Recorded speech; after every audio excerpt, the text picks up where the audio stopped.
Hello there and welcome back to the Science Sleepy Minds. Tonight, you're floating.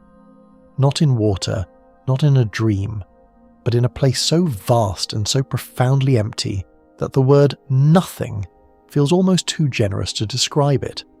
Imagine drifting through a region of space nearly 1 billion light years across where there are no stars, no galaxies, no glowing nebulae, not even the faintest whisper of cosmic dust catching the light of a distant sun. Just you, the hum of your own breathing, and a darkness so complete it makes the bottom of the ocean look like a shopping mall at Christmas. This is the Eridanus Supervoid, the largest known void in the observable universe. And honestly, you probably wouldn't survive the first millisecond out here, but that's never stopped us before. So, before you get comfortable, take a moment to like the video and subscribe, but only if you genuinely enjoy what I do here. And while you're at it, drop a comment telling me where you're listening from tonight and what your local time is. I always love knowing whether you're winding down in Tokyo at 2 in the morning or sneaking this on during a lunch break in Sao Paulo. Now, dim the lights, maybe turn on a fan for that soft background hum, and let's ease into tonight's journey together. You settle back against something soft. Maybe it's a pillow, maybe it's the vague idea of a pillow that your imagination has conjured, because out here there is nothing to lean against. The point is, you're comfortable and you're curious, and that's all you need. Because tonight we're going to talk about emptiness on a scale that makes your Monday morning inbox look positively overflowing with meaning. We're going to talk about a hole in the universe so large that it challenged what astronomers thought they understood about the structure of everything. And we're going to do it slowly, gently, like pouring warm honey into tea, because the void isn't going anywhere. It has been sitting out there quietly being enormous for billions of years. It can wait for you to get cozy. Let's start with something you can actually picture. You know what the night sky looks like. You've seen it. Maybe from a backyard, maybe from a rooftop, maybe from a camping trip where someone forgot the marshmallows and you had to pretend that stargazing was the real reason you came. Either way, you've looked up and seen those thousands of tiny points of light scattered across the blackness, each one a sun, many of them orbited by planets. Some of those planets possibly home to creatures who are, at this very moment, looking back in your general direction and wondering if anyone's out there. The night sky feels full. It feels abundant, almost crowded. And in a certain sense it is. The Milky Way alone contains somewhere between 100 billion and 400 billion stars. That's a range so wide it's basically the astronomical equivalent of saying somewhere between a few and a lot, which tells you just how much we still have to figure out. The astronomer Edwin Hubble, back in the 1920s, was among the first to demonstrate that the fuzzy patches people had been calling nebulae were actually entire galaxies far beyond our own. That single realization cracked the universe wide open like an egg, and suddenly the cosmos went from being one galaxy surrounded by mystery to being an almost incomprehensible ocean of galaxies stretching in every direction. And here is where it gets interesting for our purposes tonight. Those galaxies are not scattered randomly. They're not sprinkled across space the way you might toss confetti at a party, landing wherever physics and mild chaos decide. No, galaxies are organised. They cluster together in groups and clusters, and those clusters are strung along enormous filaments of dark matter and gas that stretch across hundreds of millions of light years. These filaments connect at nodes, dense junctions where galaxy clusters pile up like traffic at an intersection that desperately needs a roundabout. And between those filaments, between those glowing highways of matter, there are gaps, spaces, regions where the cosmic web thins out and the galaxy count drops dramatically. These are voids, and they're a perfectly normal part of the universe's architecture. Cosmologists have known about them for decades, and in most cases they're not particularly alarming. They're just the empty rooms in a very large house. But the void we're discussing tonight is not a normal room. It's not even a normal void. It is something so staggeringly, almost absurdly large, that when scientists first started to suspect its existence, More than a few of them quietly wondered if their instruments were broken. Because there is a difference between an empty room and an empty continent. There is a difference between a gap in the cosmic web and a wound. And the Eridanus Supervoid sitting out there in the direction of the constellation Eridanus, that long winding river of stars in the southern sky, looks an awful lot like a wound. It is a region roughly 1.8 billion light-years across where the density of galaxies drops far below what the standard models predict. Not zero, there are a few galaxies in there, lonely little things drifting through the dark like forgotten boats on a very large lake, but far, far fewer than there should be. And the strangest part is that we didn't find this void by looking for emptiness. We found it by looking at the oldest light in the universe, and noticing that something had left a scar. You know that feeling when you walk into a room and something just feels off? Nothing obvious. The furniture's in the right place, the lights are on, nobody's hiding behind the curtain with a water balloon, at least as far as you can tell. But there's a subtle wrongness to the space, a quiet imbalance that prickles at the back of your neck before your conscious mind can explain why. That's essentially what happened to astronomers when they started mapping the universe on its larger scales. Everything looked more or less correct. Galaxies were where they were supposed to be. Clusters were clustering. Filaments were filamenting, if that's a word, and tonight we're going to pretend it is. But there was a pattern to all of it, a grand architecture, and when scientists finally developed the tools to see that architecture clearly, they realised the universe was far more organised than anyone had expected. Picture a spider's web. Not the sad little cobweb in the corner of your bathroom that you keep meaning to deal with, but a truly magnificent one. The kind you'd see stretched between two fence posts on a dewy morning in early autumn, every strand catching the light and glittering like a string of tiny diamonds. Now inflate that web to a cosmic scale. Make each strand a filament of dark matter and gas stretching across tens or hundreds of millions of light years. Where the strands intersect, place massive galaxy clusters, knots of thousands of galaxies bound together by gravity, surrounded by halos of hot gas and dark matter. And in the spaces between the strands, the open panels of the web leave relative emptiness. This is what cosmologists call the cosmic web, and it is, as far as we can tell, the fundamental structure of the universe on its grandest scale. The existence of this web was first hinted at in the late 1970s and early 1980s, when astronomers began conducting large redshift surveys. A redshift survey is essentially a three-dimensional map of the universe. You point your telescope at a galaxy, measure how much its light has been stretched, redshifted, by the expansion of space, and use that measurement to estimate how far away it is. Do this for thousands of galaxies and you start to see patterns. One of the earliest and most famous of these surveys was conducted by Margaret Geller and John Huchra at the Harvard-Smithsonian Center for Astrophysics. Their maps, published in the late 80s, revealed something astonishing. Galaxies weren't distributed uniformly. They were arranged along walls and filaments surrounding enormous empty bubbles. Geller described the structure as looking like the surface of a sponge, and suddenly the universe has texture. It had geometry. It had for the first time a face you could almost recognise. Now, the reason the cosmic web exists at all traces back to the very beginning. Not the beginning of your evening, though we're getting there, but the beginning of everything.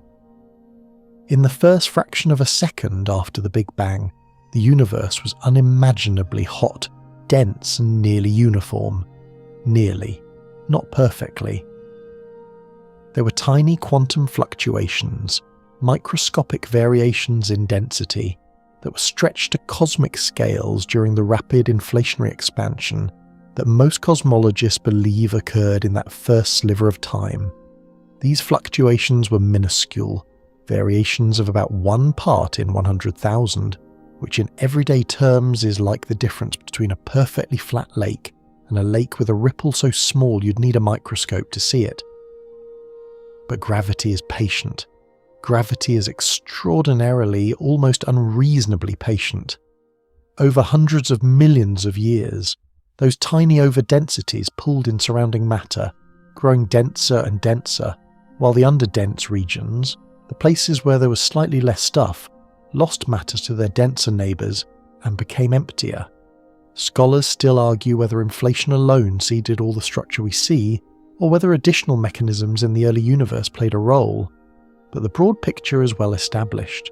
The rich got richer, the empty got emptier, and the cosmic web slowly wove itself into existence. Here's a quirky detail that might amuse you as you settle deeper into whatever cosy nest you've built for yourself tonight. The cosmic web is often compared to the neural network of a brain. And this isn't just a poetic metaphor. An Italian astrophysicist and a neuroscientist actually published a paper in 2020 comparing the two structures quantitatively. They found that the distribution of matter in the cosmic web and the distribution of neurons in the cerebellum share remarkably similar network properties, despite differing in scale by about 27 orders of magnitude. The universe, it turns out, might be organised in the same way as the organ you're using to think about the universe. Whether that's profound or just a coincidence is a question best left for a night when you're not trying to fall asleep. So the cosmic web is the scaffolding. It's the architecture of reality at its broadest, and it predicts that the universe should be a mix of dense regions and empty ones, filaments and voids, structure and space. And for the most part, that's exactly what we observe. Galaxy surveys have mapped millions of galaxies and confirmed the web over and over again. The voids that sit between the filaments are typically 50 to 150 million light-years across. They're large, sure, but they're expected. They fit the models, they make mathematical sense. They're the pauses between notes in a cosmic symphony, and without them the music would just be noise. But every now and then, you find a pause that goes on a little too long. A silence that stretches past what the sheet music calls for. A gap that makes you lean forward and wonder whether the orchestra has stopped playing or whether you've simply gone deaf. And in the early 2000s, astronomers found exactly that kind of silence. They found it not by looking at galaxies, but by looking at the faint, ancient glow that fills the entire sky, the cosmic microwave background, and what they saw there was a cold spot.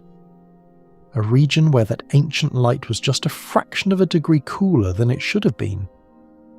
A tiny scar on the oldest photograph of the universe, and nobody at first had any idea what had caused it. You're lying there, maybe with your eyes half closed, and I want you to imagine something. Imagine you could take a photograph of the entire universe as it existed about 380,000 years after the Big Bang. Not the universe as it is now, cluttered with galaxies and stars and planets, and at least one species that invented both the telescope and the deep-fried candy bar, number. The universe as it was when it was still a baby, a glowing, cooling fog of hydrogen and helium just beginning to release its light for the first time. That photograph exists. We've taken it. Multiple times, in fact, with increasingly precise instruments. And it is, without exaggeration, one of the most important images in the history of science. It's called the Cosmic Microwave Background, or CMB, and it is the oldest light in the universe. When the cosmos was young, it was so hot and dense that atoms couldn't form. Protons and electrons bounced around in a searing plasma, and photons, particles of light, couldn't travel more than a short distance without slamming into a charged particle and scattering off in some random direction. The universe was opaque, like trying to see through a furnace. But as it expanded and cooled, there came a moment when the temperature dropped enough for electrons to finally combine with protons and form neutral hydrogen atoms. This event is poetically called recombination, which is a slightly misleading name since the electrons and protons had never been combined before, but physicists are better at equations than at naming things. At that moment, the photons were suddenly free. The fog cleared. Light could travel in straight lines for the first time, and that light has been travelling ever since, stretched by the expansion of the universe from its original fiery glow into faint microwave radiation, that now fills every cubic centimetre of space. You're bathing in it right now, by the way. Ancient photons from the dawn of creation are passing through your body at this very moment, which is either beautiful or mildly unsettling depending on your mood. The first detection of this cosmic microwave background happened in 1964, quite by accident, when two radio astronomers named Arno Penzias and Robert Wilson were working with a large horn antenna at Bell Labs in New Jersey. They kept picking up a persistent low-level hiss of microwave noise that they couldn't get rid of. They checked their equipment, they recalibrated, they famously cleaned pigeon droppings from inside the antenna, which is the kind of detail that reminds you science is often much less glamorous than it sounds. But the hiss remained, coming from every direction in the sky equally, and eventually they realised they weren't hearing instrument noise. They were hearing the afterglow of the Big Bang itself. It won them the Nobel Prize, though one suspects the pigeons received considerably less recognition. Now, the CMB is almost perfectly uniform. Almost. When you map it across the entire sky, the temperature is roughly 2.725 Kelvin everywhere, which is about minus 270 degrees Celsius, which is the kind of cold that makes a February morning in Winnipeg feel like a beach holiday. But there are tiny fluctuations, variations of about 1 part in 100,000, that show slightly warmer and slightly cooler spots. These are the fingerprints of those primordial density fluctuations we talked about, the quantum ripples from the earliest moments of the universe that eventually grew into all the structure we see today. Map those fluctuations and you get a mottled, speckled image that looks a bit like a weather radar display designed by an abstract painter.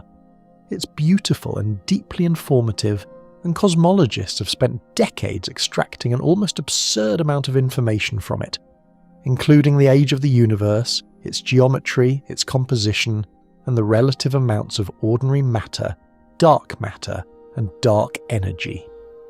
Several missions have mapped the CMB with increasing precision. The COBE satellite in the early 90s provided the first full-sky map. The WMAP mission launched in 2001 sharpened the picture considerably, and the Planck satellite, operated by the European Space Agency and active from 2009 to 2013, delivered the most detailed CMB map we currently have. It was Planck's predecessor, WMAP, that brought a peculiar little anomaly into sharp focus.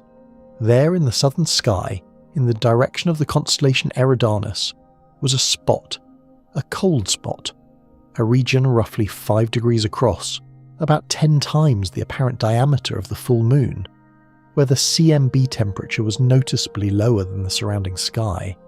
Not dramatically lower. We're talking about a deviation of roughly 70 millionths of a degree, but in the context of the CMB, where the fluctuations are already tiny and the statistical models are extremely well constrained, that deviation was screaming. Researchers still argue whether this cold spot is truly anomalous or merely an unlikely but statistically possible fluke within the standard cosmological model. Some analyses suggested the probability of such a cold region appearing by random chance alone was less than about 1 or 2%, which is low enough to raise eyebrows but not low enough to flip tables. Others argued the statistics depended heavily on how you defined anomalous and where you drew your boundaries, which is the kind of academic debate that can consume entire careers and generate surprisingly heated arguments at conference dinners. But regardless of where any individual scientist fell on the question of statistical significance, the cold spot was undeniably there. It was real, it was cold, and it demanded an explanation. Several hypotheses were floated almost immediately.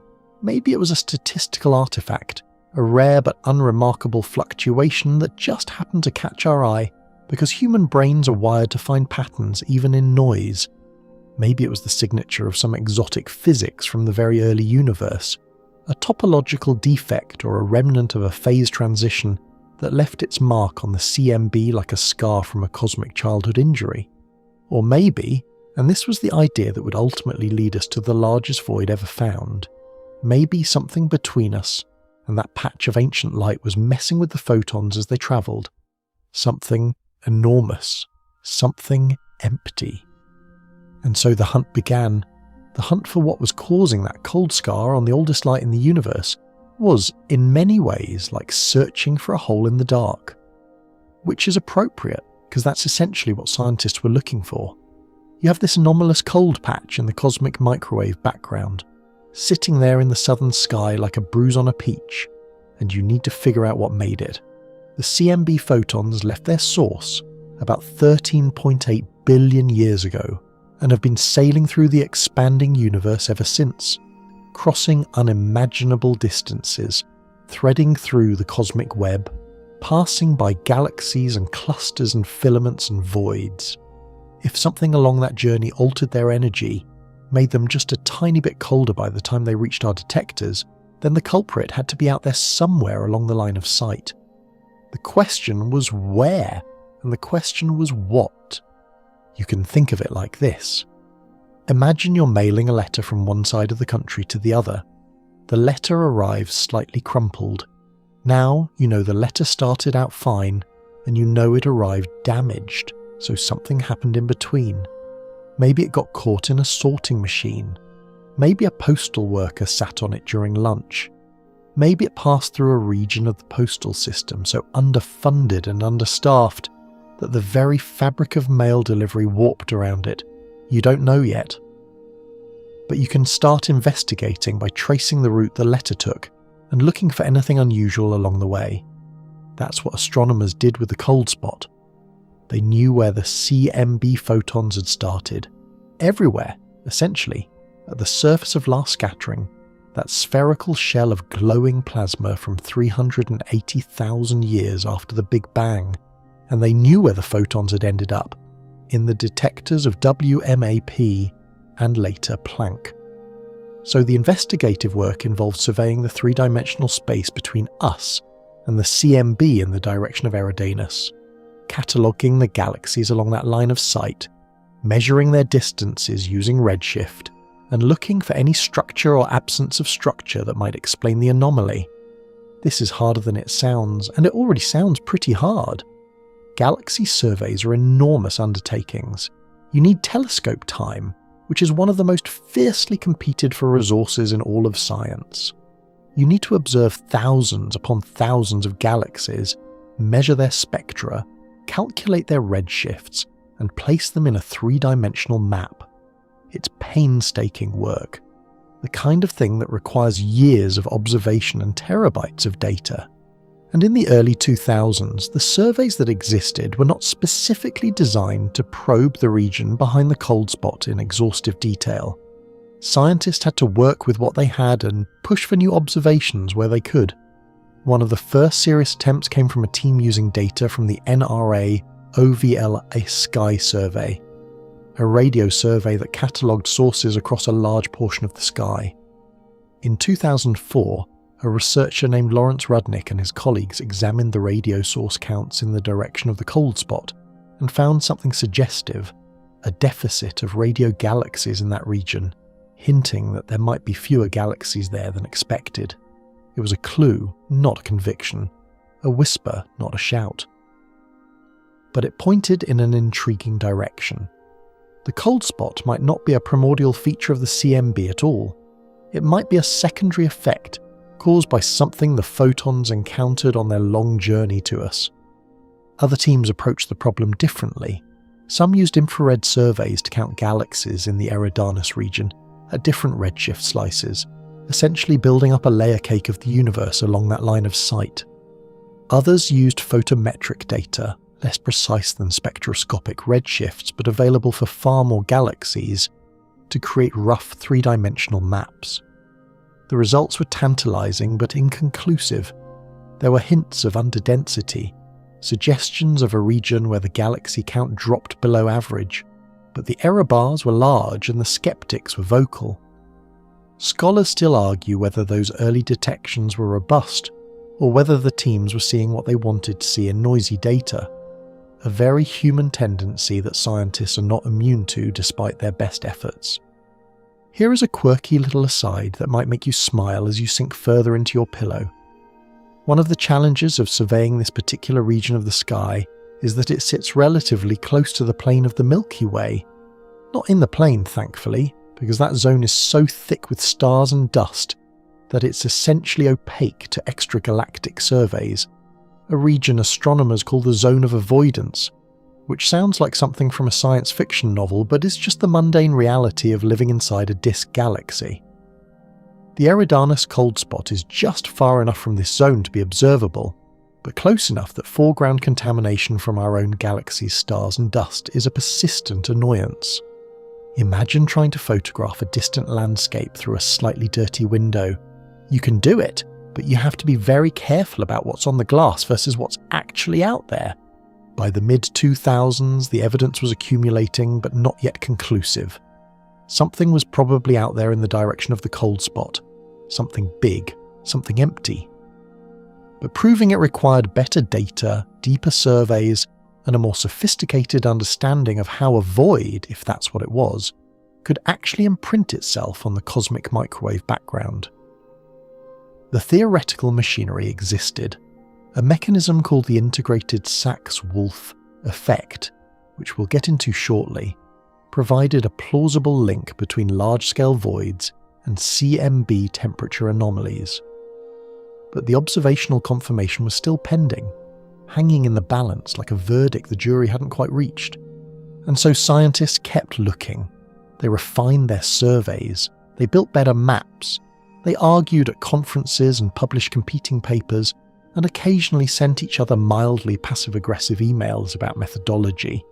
And slowly, painstakingly, the picture came into focus.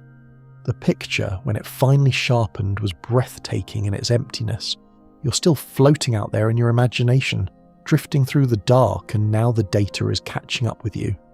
Because after years of surveys and debates and mildly passive-aggressive emails about methodology, a team of researchers led by Istvan Sharpudi at the University of Hawaii confirmed what many had suspected, but nobody had been able to nail down with confidence. There was a supervoid in the direction of the Eridanus cold spot, and it was enormous. The confirmation came in stages, like peeling layers off an onion, except this onion was roughly 1.8 billion light-years across and made of almost nothing. The first strong evidence was published in 2007 when a team used data from the 2-micron all-sky survey and cross-referenced it with other catalogues to identify a significant underdensity along the cold spot line of sight. But it was Sapader's team, working with data from the Pan-STARRS telescope and the Wide-Field Infrared Survey Explorer, known as WISE, who published the definitive detection in 2015. Their paper, which landed with the quiet thud of something both expected and astonishing, described a supervoid centered at a redshift of about 0.22, which places it roughly 3 billion light-years from Earth. The void stretches across an angular diameter of about 30 degrees on the sky, which is a patch so large you could fit 60 full moons across it. Though of course you'd see absolutely nothing if you looked in that direction, because the whole point is that there's almost nothing there. Let's talk about the numbers, because the numbers are where this gets genuinely staggering. The Eridanus Supervoid is estimated to be approximately 1.8 billion light-years in diameter. Now, you've heard large numbers before. You live in a world of national debts and social media follower counts, and the calorie content of that fast food meal you're pretending you didn't eat last Tuesday. But 1.8 billion light-years is a different kind of large. A light-year is about 9.5 trillion kilometers. Multiply that by 1.8 billion, and you get a number so large that writing it out in full would require more zeros than your brain has any honest use for. This is a region of space that light itself, travelling at 300,000 kilometers per second, would need nearly 2 billion years to cross from one side to the other. If you'd started crossing it when the first complex multicellular life was just beginning to appear on Earth, you would not be done yet. You wouldn't even be close. And the void isn't just big, it's empty. The galaxy density inside the Eridanus supervoid is estimated to be about 20% lower than the cosmic average. Now 20% might not sound dramatic, If someone told you a swimming pool had 20% less water than expected, you'd still get wet. But at cosmic scales, a 20% underdensity across a volume this large represents a staggering deficit of matter. We're talking about a region that is missing the equivalent of roughly 10,000 galaxies worth of stuff. Stars, gas, dark matter, all the ingredients that the cosmic web normally distributes across space. It's not perfectly empty. There are galaxies in there, thin and scattered like the last few raisins in a box that someone's been picking through. But compared to what the surrounding universe looks like, the supervoid is a desert. Here's a historical fact that might help frame the discovery. When the Boötes void was first identified in 1981 by Robert Kirshner and colleagues, it was considered shockingly large at roughly 330 million light-years across. Astronomers at the time marvelled at the idea of a region that size containing so few galaxies. The Boötes void became famous, almost a celebrity among cosmic structures, the go-to example of how empty the universe could be, and yet the Eridanus Supervoid dwarfs it by a factor of more than 5. If the Boötes void is a pond, the Eridanus Supervoid is an ocean with almost no fish. There is a fringe idea, not widely accepted but delightfully strange, that truly enormous voids might be evidence of large-scale anisotropy in the universe. The notion that the cosmos might not be perfectly the same in every direction, which would challenge one of the foundational assumptions of modern cosmology known as the cosmological principle. Most physicists consider the Eridanus Supervoid consistent with the expected statistical distribution of structures in a universe governed by standard physics, just an outlier at the tail end of the bell curve. But a few researchers have pointed out that the combination of the void size, its alignment with the CMB cold spot, and certain other large-scale anomalies in the CMB might hint at something deeper. Scholars still argue whether these alignments are meaningful or just the kind of pattern that emerges when you stare at enough data long enough, which to be fair is what astronomers are professionally trained to do. Zapruder himself was careful in his conclusions. The detection was robust, the void was real, and its position along the cold spot line of sight was almost certainly not a coincidence. But whether the void alone could explain the full depth of the cold spot's temperature anomaly was another question entirely, a question that would require diving into the physics of how photons interact with the gravitational landscape of an expanding universe. And that physics, while elegant, comes with its own set of complications and caveats. For now, though, settle into the simple fact of its existence. Somewhere out there, roughly 3 billion light-years away in the direction of the constellation Eridanus, there is a bubble of nearly empty space so vast that it defies easy comprehension.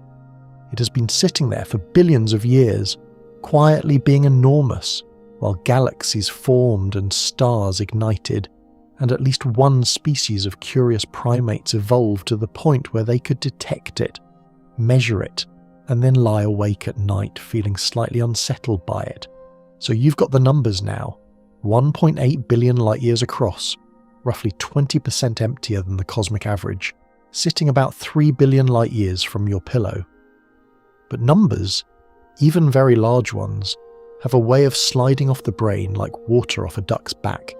You hear 1.8 billion light-years, and some part of you nods politely and files it under big, right next to the national debt and the age of that leftover pasta in the back of your fridge. So let's try something different. Let's try to make you actually feel how empty this void is. Start with something familiar. The Milky Way galaxy, your home, is roughly 100,000 light-years across. That's already a size that defies normal intuition. If you could somehow drive across the Milky Way in a car going highway speed, it would take you about 68 billion years, which is nearly 5 times the current age of the universe. So just crossing your own galaxy by car is already impossible on a timescale that makes sense. Now take that galaxy, that sprawling pinwheel of a few hundred billion stars, and shrink it in your mind until it's the size of a small coin. A penny, say. Or a 1 rupee coin, or a eurocent. Whatever currency is sitting in the junk drawer of your imagination tonight. The Milky Way is a coin, Hold it between your finger and thumb, feel its weight. It's kind of comforting, actually. An entire galaxy, all those suns and worlds and possibilities, compressed into something you could flip at a football match. Now place that coin on the floor of a large sports stadium. Not just any stadium, picture the largest one you've ever seen. Maybe it's the Rungrado Mayday Stadium in Pyongyang, which seats 114,000 people and is the largest stadium in the world by capacity. Or maybe it's Wembley, or the Maracana, or that one stadium in your hometown where the parking situation is an absolute nightmare. The point is, you're standing on the floor of this vast arena, surrounded by tiers and tiers of empty seats climbing up toward a distant roof, and on the ground at your feet there's a coin. That coin is the Milky Way. And the stadium around you, all that volume of open air from the pitch to the rafters, is the Eridanus Supervoid. Except that's not quite right either, because the stadium should be mostly empty. Not entirely empty. Remember, the void isn't a perfect vacuum, there are galaxies in there. So scatter maybe a few dozen more coins around the stadium floor, put one under a seat in row 47, toss another onto the concourse near the hot dog stand. Let a couple roll into the corners where the cleaning crew never quite reaches. Those scattered coins are the handful of galaxies that exist within the supervoid, lonely little islands of stars separated by distances so vast that the light from one wouldn't reach the next for hundreds of millions of years. Now stand in the middle of the pitch and look around. That's the Eridanus Supervoid. That's what 1.8 billion light-years of near emptiness looks like when you translate it into something your mammalian brain can process. And here's a fun historical footnote while you're standing there in your imaginary stadium. The very concept of truly empty space was philosophically controversial for millennia. Aristotle declared that nature abhors a vacuum, a phrase that became one of the most quoted lines in the history of natural philosophy. For nearly 2,000 years, Western thinkers largely accepted the idea that empty space simply could not exist, that the universe must be filled with some substance at every point. It wasn't until the 17th century, when Evangelista Torricelli created the first artificial vacuum using a mercury barometer, and Blaise Pascal conducted experiments confirming it, that the idea of emptiness as a physical reality began to gain acceptance. Aristotle, brilliant as he was, would have found the Eridanus Supervoid philosophically horrifying. Nature doesn't just tolerate a vacuum in this case. Nature apparently built one the size of a significant fraction of the observable universe, and then wandered off to do something else. There's also a quirky detail about how voids appear depending on where you observe them from. If you were inside the Eridanus Supervoid, and let's hope you're not, because the loneliness would be genuinely crushing, the sky would look subtly different from what we see here on Earth. In most directions you'd see distant galaxies, but they would be farther away and sparser than what an observer in a typical region of the cosmic web would see. The cosmic microwave background would still be there, that faint glow filling the sky from every direction. But the galaxy counts would be lower and the nearest large structures would be disturbingly remote. Scholars still argue about exactly how different the observable universe would look from inside a supervoid compared to our position within a galaxy filament. But the consensus is that it would be subtly, eerily different. Not dramatically alien, just slightly off. Like a song played in a key 1/2 step lower than you're used to. The void's sheer volume also means it contains an astonishing amount of, well, nothing. If you calculated the total volume of the Eridanus Supervoid, you'd get a number on the order of 3 billion cubic billion light-years, which is a unit of measurement so absurd that it essentially ceases to communicate anything meaningful. It is a volume that contains fewer galaxies per unit space than the cosmic average, fewer galaxy clusters, less dark matter, less gas, less of everything that gives the universe its texture and weight. And yet it is not nothing. There is still dark energy in there, still the faint bath of the CMB, Still the ghostly passage of neutrinos and cosmic rays threading through the emptiness at nearly the speed of light. The void is not truly empty. It is simply emptier. And at this scale, emptier is terrifying enough. You're settling deeper now, your breathing slowing, your thoughts softening around the edges like watercolours left out in the rain. And the question that's probably been nudging at the back of your mind since we started this whole journey is a simple one. Why? Why is there a void at all? Why would the universe, which started out as a nearly uniform soup of energy and matter, develop these enormous pockets of emptiness? Why would the cosmic web have holes in it? It's a fair question, and the answer takes us all the way back to the beginning of everything. Back to a time when the universe was smaller than an atom and hotter than anything you could possibly imagine, and the seeds of every galaxy, every star, every void, and every sleepy YouTube listener were being planted in the fabric of reality itself. Let's start with gravity, because gravity is where almost every cosmic story starts, and most of them end. You know, gravity is the thing that keeps you in bed right now, the gentle downward pull that makes your blankets feel heavy and your eyelids heavier. But gravity is also the sculptor of the universe. It is the patient, tireless force that took a nearly smooth distribution of matter after the Big Bang and slowly, over billions of years, carved it into the intricate cosmic web we see today. The process is called gravitational instability, and it works like this. Imagine you have a nearly uniform field of matter spread across space. Nearly uniform, but not perfectly so. There are tiny fluctuations, regions that are just barely denser than their neighbours, and regions that are just barely less dense. Gravity grabs onto those slight overdensities and begins to pull surrounding matter toward them. The denser regions get denser. The less dense regions, losing matter to their hungrier neighbours, get less dense. Over time, and we're talking hundreds of millions of years here, the contrast grows. The dense regions collapse into filaments and nodes, the underdense regions expand into voids, and the universe goes from a smooth fog to a cosmic web. This process is sometimes called hierarchical structure formation because it works from the bottom up. Small clumps merge to form larger clumps. Small voids merge to form large voids.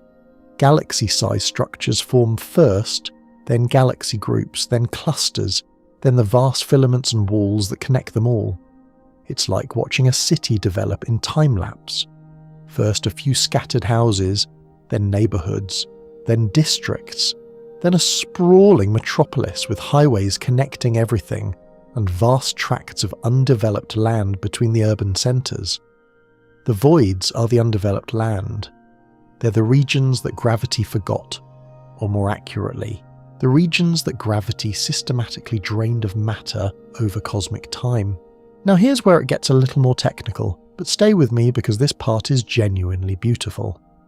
The initial conditions for all of this structure, the seeds, the blueprint, were set during the epoch of inflation, that brief and spectacular period in the first tiny fraction of a second after the Big Bang, when the universe expanded exponentially. During inflation, quantum fluctuations, the inherent randomness that exists at the subatomic level, were stretched to macroscopic and then to cosmic scales. These fluctuations became the primordial density perturbations, the tiny variations in the density of the early universe that gravity would later amplify into everything we see. The statistics of these fluctuations are remarkably well described by a Gaussian random field, which means that the distribution of overdensities and underdensities follows a bell curve. Most regions are close to the average density. A few are significantly overdense, these become galaxy clusters, and a few are significantly underdense, these become voids. The Eridanus Supervoid in this framework is simply a region that started out slightly less dense than average, and, over 13.8 billion years of gravitational evolution, became the vast galaxy-poor expanse we observe today. It's not mysterious in principle. The physics that creates voids is the same physics that creates clusters. It's just gravity, working with the initial conditions that inflation provided, sculpting the universe into its current form.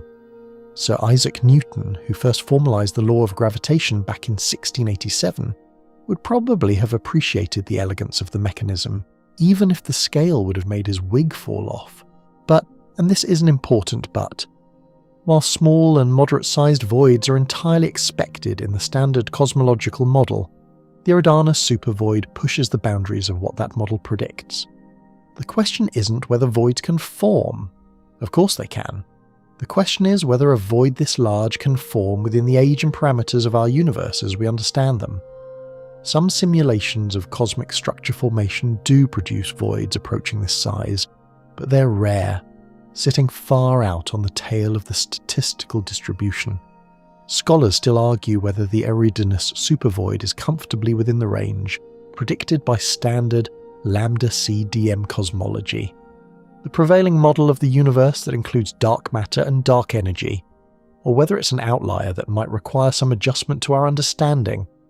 There's a quirky wrinkle here that's worth mentioning as your eyelids continue their slow descent.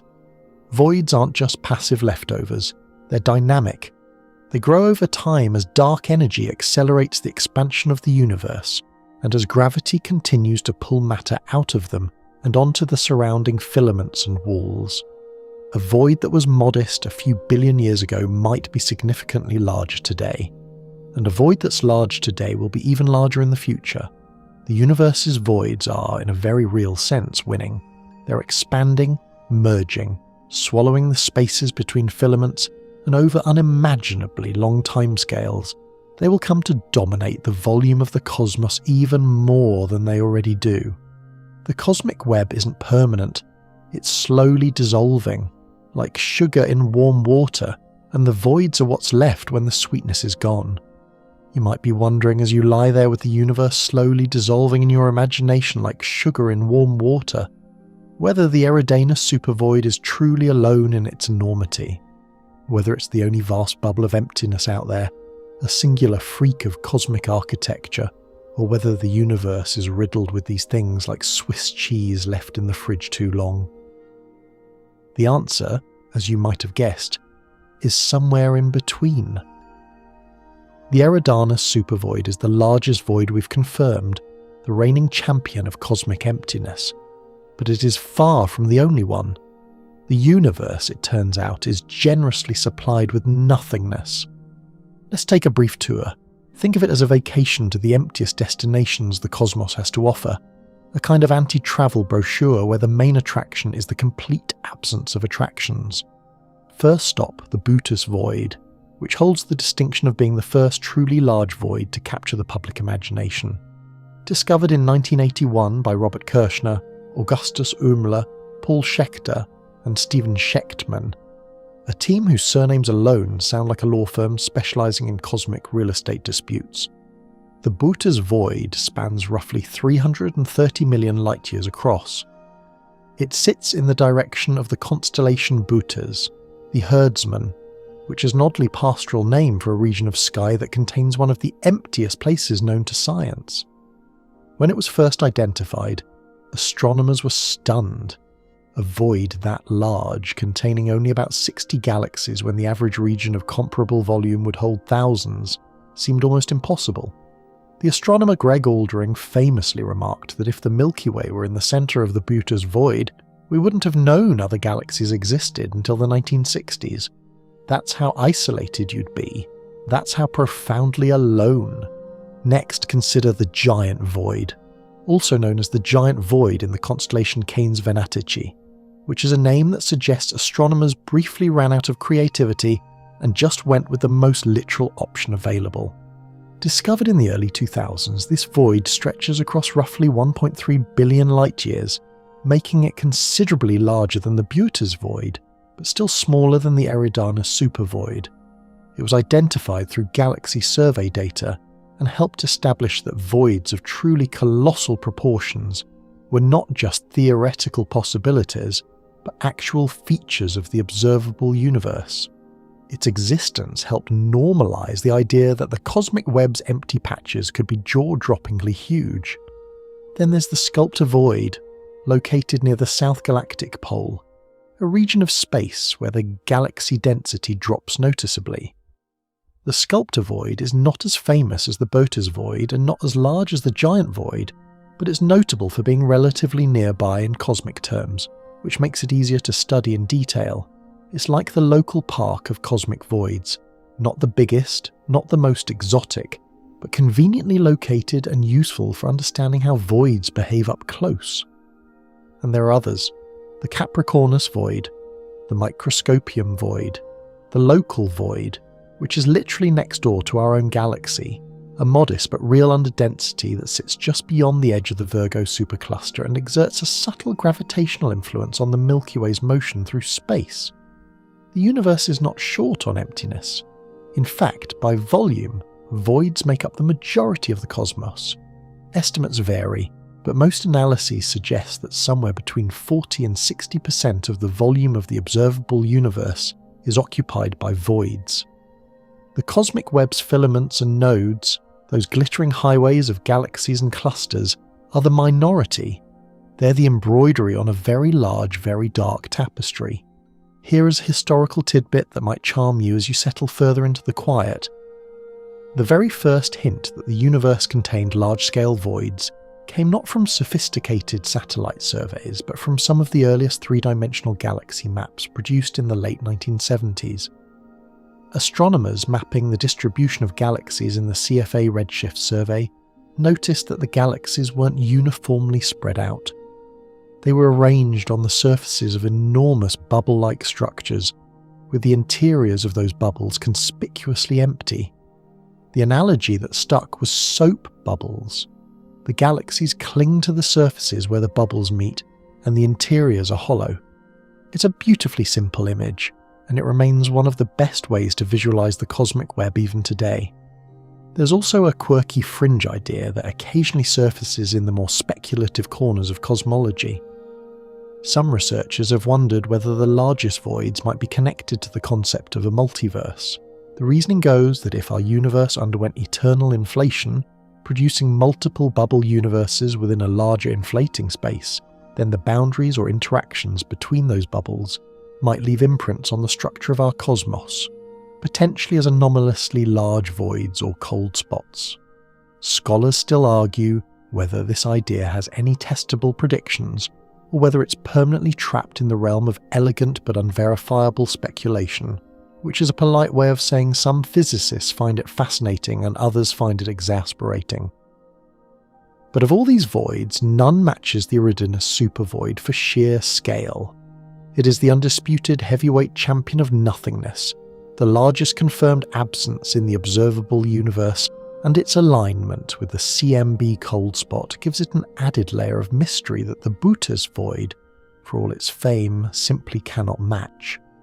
The Botas void is empty and impressive. The Eridanus Supervoid is empty, impressive, and possibly responsible for leaving a scar on the oldest light in existence. So you've toured the universe's emptiest neighbourhoods, you've marvelled at the Botas void's loneliness and the giant void's ambition, and now you're back where we started, floating in the direction of Eridanus, staring at that cold scar on the cosmic microwave background, and wondering how a hole in the galaxy distribution could possibly leave a mark on light that's been travelling for 13.8 billion years.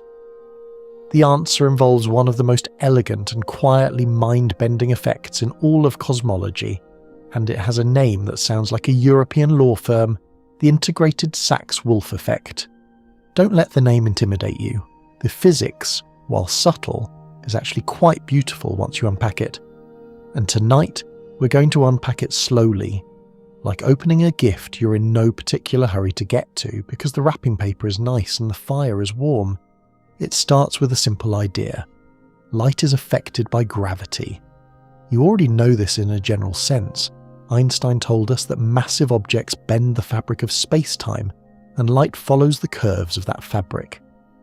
This is why gravitational lensing works, why we can see distorted images of distant galaxies, bent around massive foreground clusters like funhouse mirror reflections in the sky.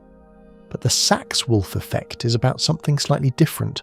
It's not about the bending of light's path, it's about the change in light's energy as it climbs into and out of gravitational wells. Imagine you're riding a bicycle across a landscape. You come to a valley. As you ride down into the valley, you pick up speed. Gravity is helping you, pulling you downhill, and you gain kinetic energy.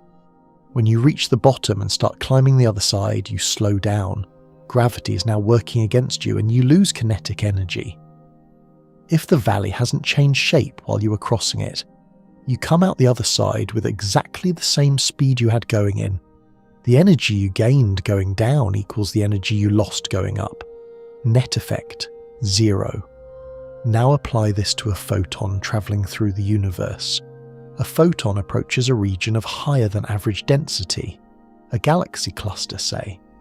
The cluster's gravitational well is like a valley.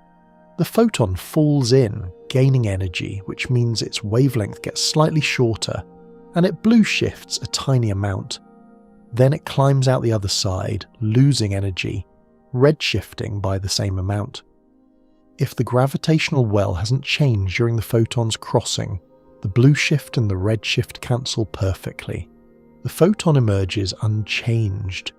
This is the ordinary Sachs-Wolfe effect described by Rainer Sachs and Arthur Wolfe in 1967, and it accounts for some of the temperature fluctuations we see in the CMB.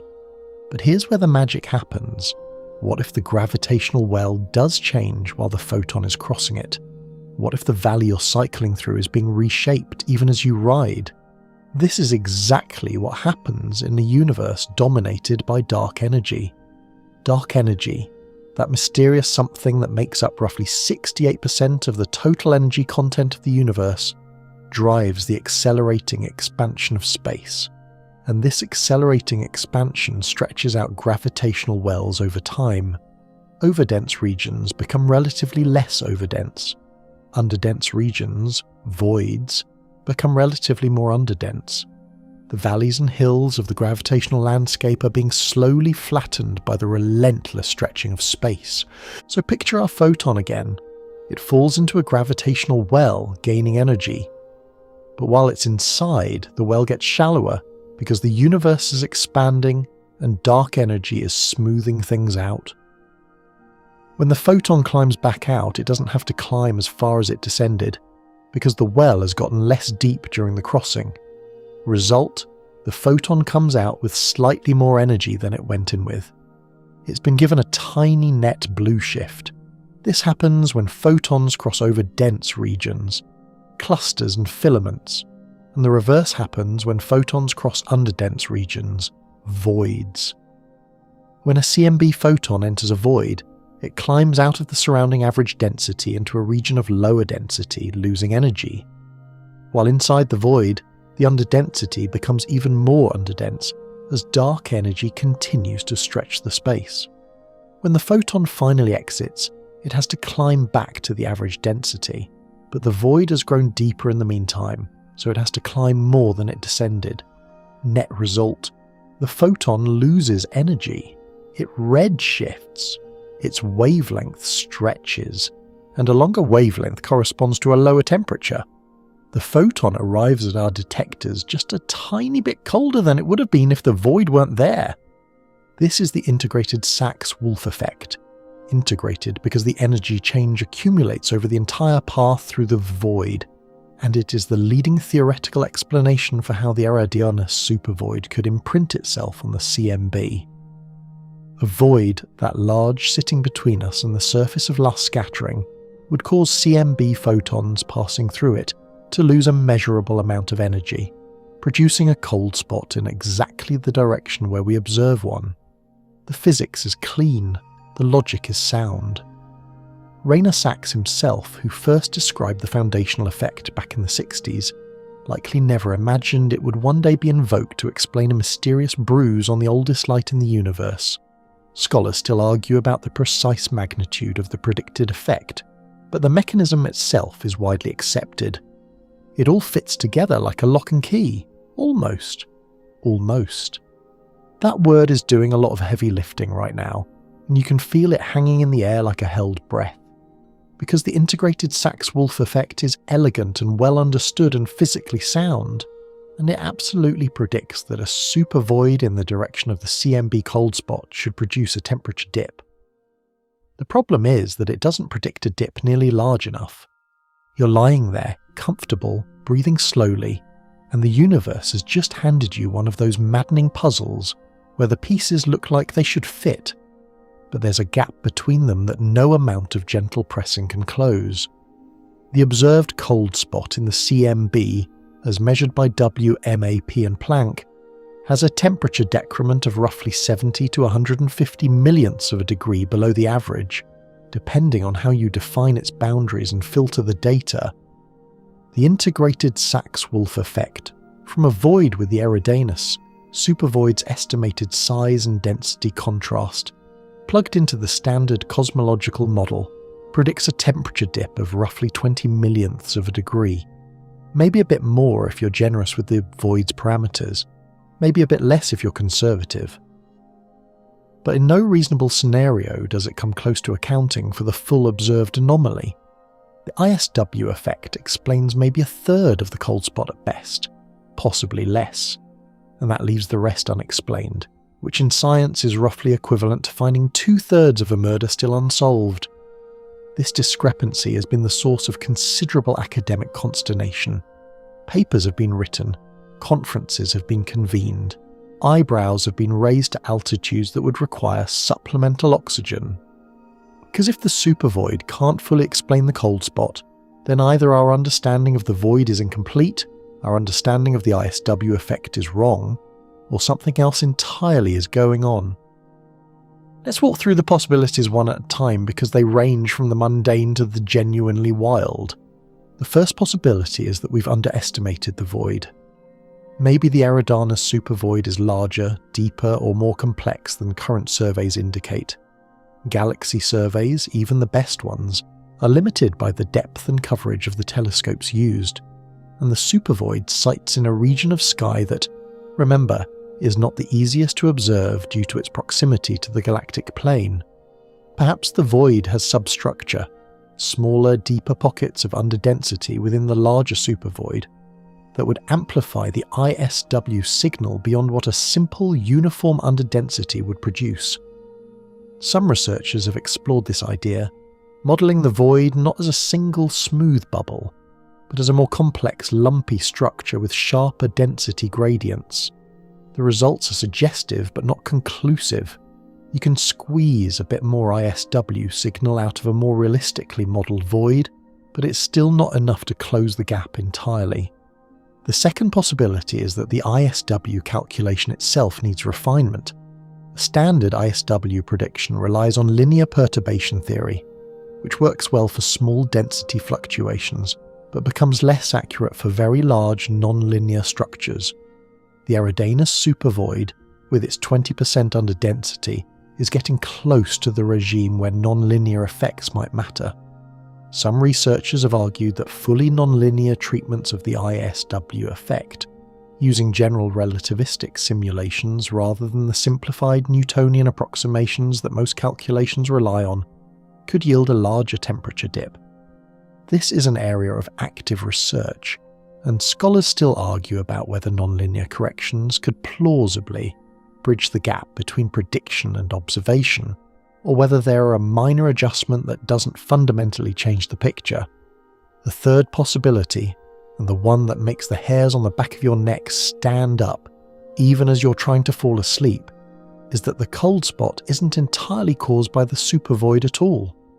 Maybe the void contributes some of the temperature dip, but the rest comes from something else, something primordial, something baked into the CMB itself at the very beginning, a genuine anomaly in the initial conditions of the universe that just happens to sit behind a supervoid by cosmic coincidence. This would mean the cold spot is partly a foreground effect from the void's ISW imprint, and partly a background anomaly from the earliest moments of creation, two separate phenomena overlapping on the sky like two stains on a tablecloth that happen to land in the same spot. There is a quirky statistical detail worth mentioning here. when researchers have tried to assess the probability of the cold spot being a random fluctuation in a standard CMB sky, no void, no exotic physics, just the luck of the draw, they get probabilities that hover around 1 to 2%. Low, but not impossibly low. We live in one universe, and unlikely things happen in single trials. You've drawn a hand of cards before and gotten something improbable. The universe has drawn its CMB sky once, and maybe it drew an unlikely cold spot. Some scientists are genuinely comfortable with this explanation. They argue that the cold spot, while unusual, is not unusual enough to demand new physics. Others find that 1 to 2% probability naggingly small, like a smoke alarm that beeps once every few hours, probably just a low battery, but you can't quite bring yourself to ignore it. And then there are the truly exotic explanations, the ideas that live on the fringes of mainstream cosmology, but refuse to go away because nobody has been able to rule them out. These are the explanations that keep theoretical physicists up at night, not because they're likely, but because they're possible. And in cosmology, possible has a way of eventually demanding your attention. The exotic explanations are where the story gets genuinely strange, and you should probably pull your blanket a little closer for this part. Not because it's cold, though if you were actually inside the Eridanus Supervoid, it would be cosmically cold in a way that makes Antarctica feel like a sauna, but because some of these ideas have a way of making the universe feel much larger, much stranger, and much less predictable than you thought it was when you first lay down tonight. The first exotic explanation involves something called a cosmic texture. Now, this has nothing to do with the feel of your pillowcase, though that's a lovely texture and you should appreciate it. A cosmic texture is a type of topological defect, a relic of the very early universe that could have formed during phase transitions as the cosmos cooled. Think of it this way. When water freezes into ice, the crystal structure doesn't always line up perfectly across the entire volume. You get cracks, boundaries, discontinuities where different regions of ice meet at mismatched angles. These are defects in the crystal structure, and they form naturally whenever a system undergoes a phase transition. In the early universe, as the fundamental forces separated from one another and the laws of physics settled into their current configuration, similar defects could have formed in the quantum fields that permeate all of space. These defects come in various types: monopoles, cosmic strings, domain walls, and textures, depending on the geometry of the symmetry breaking that produced them. Cosmic textures are particularly interesting because they're transient. Unlike cosmic strings, which would persist as long, thin concentrations of energy threading through the universe like invisible guitar strings, textures form and then unwind, collapsing in a burst that leaves a characteristic imprint on the CMB. A team led by Cruz, Martinez-Gonzalez, Vielva and Turok proposed in 2007 that the cold spot could be the signature of a collapsing cosmic texture, a knot in the fabric of space-time that existed briefly in the early universe and left its fingerprint on the microwave background as it unravelled. The predicted CMB signature of such a texture matches the cold spot's profile reasonably well, which is both exciting and frustrating because the match is suggestive but not definitive. Scholars still argue whether the texture hypothesis makes specific enough predictions to be testable, or whether it's flexible enough to fit almost any anomaly, which would make it less a scientific theory and more a cosmic Rorschach test. And then there's the idea that genuinely makes your scalp tingle: the multiverse bruise hypothesis. This one comes from the outer edges of theoretical physics, from the landscape of string theory and the concept of eternal inflation, and it goes something like this. If the inflationary period that preceded the Big Bang was not a single, uniform event but an eternally ongoing process, a vast, endlessly inflating space that occasionally spawns bubble universes like foam on the surface of a boiling pot, then our universe is just one bubble among potentially infinitely many. Each bubble universe has its own Big Bang, its own physical constants, its own history. And sometimes, in this framework, soap bubbles collide. Two expanding universes bump into each other like soap bubbles in a bathtub, and the collision leaves a mark on the cosmic microwave background of each universe involved.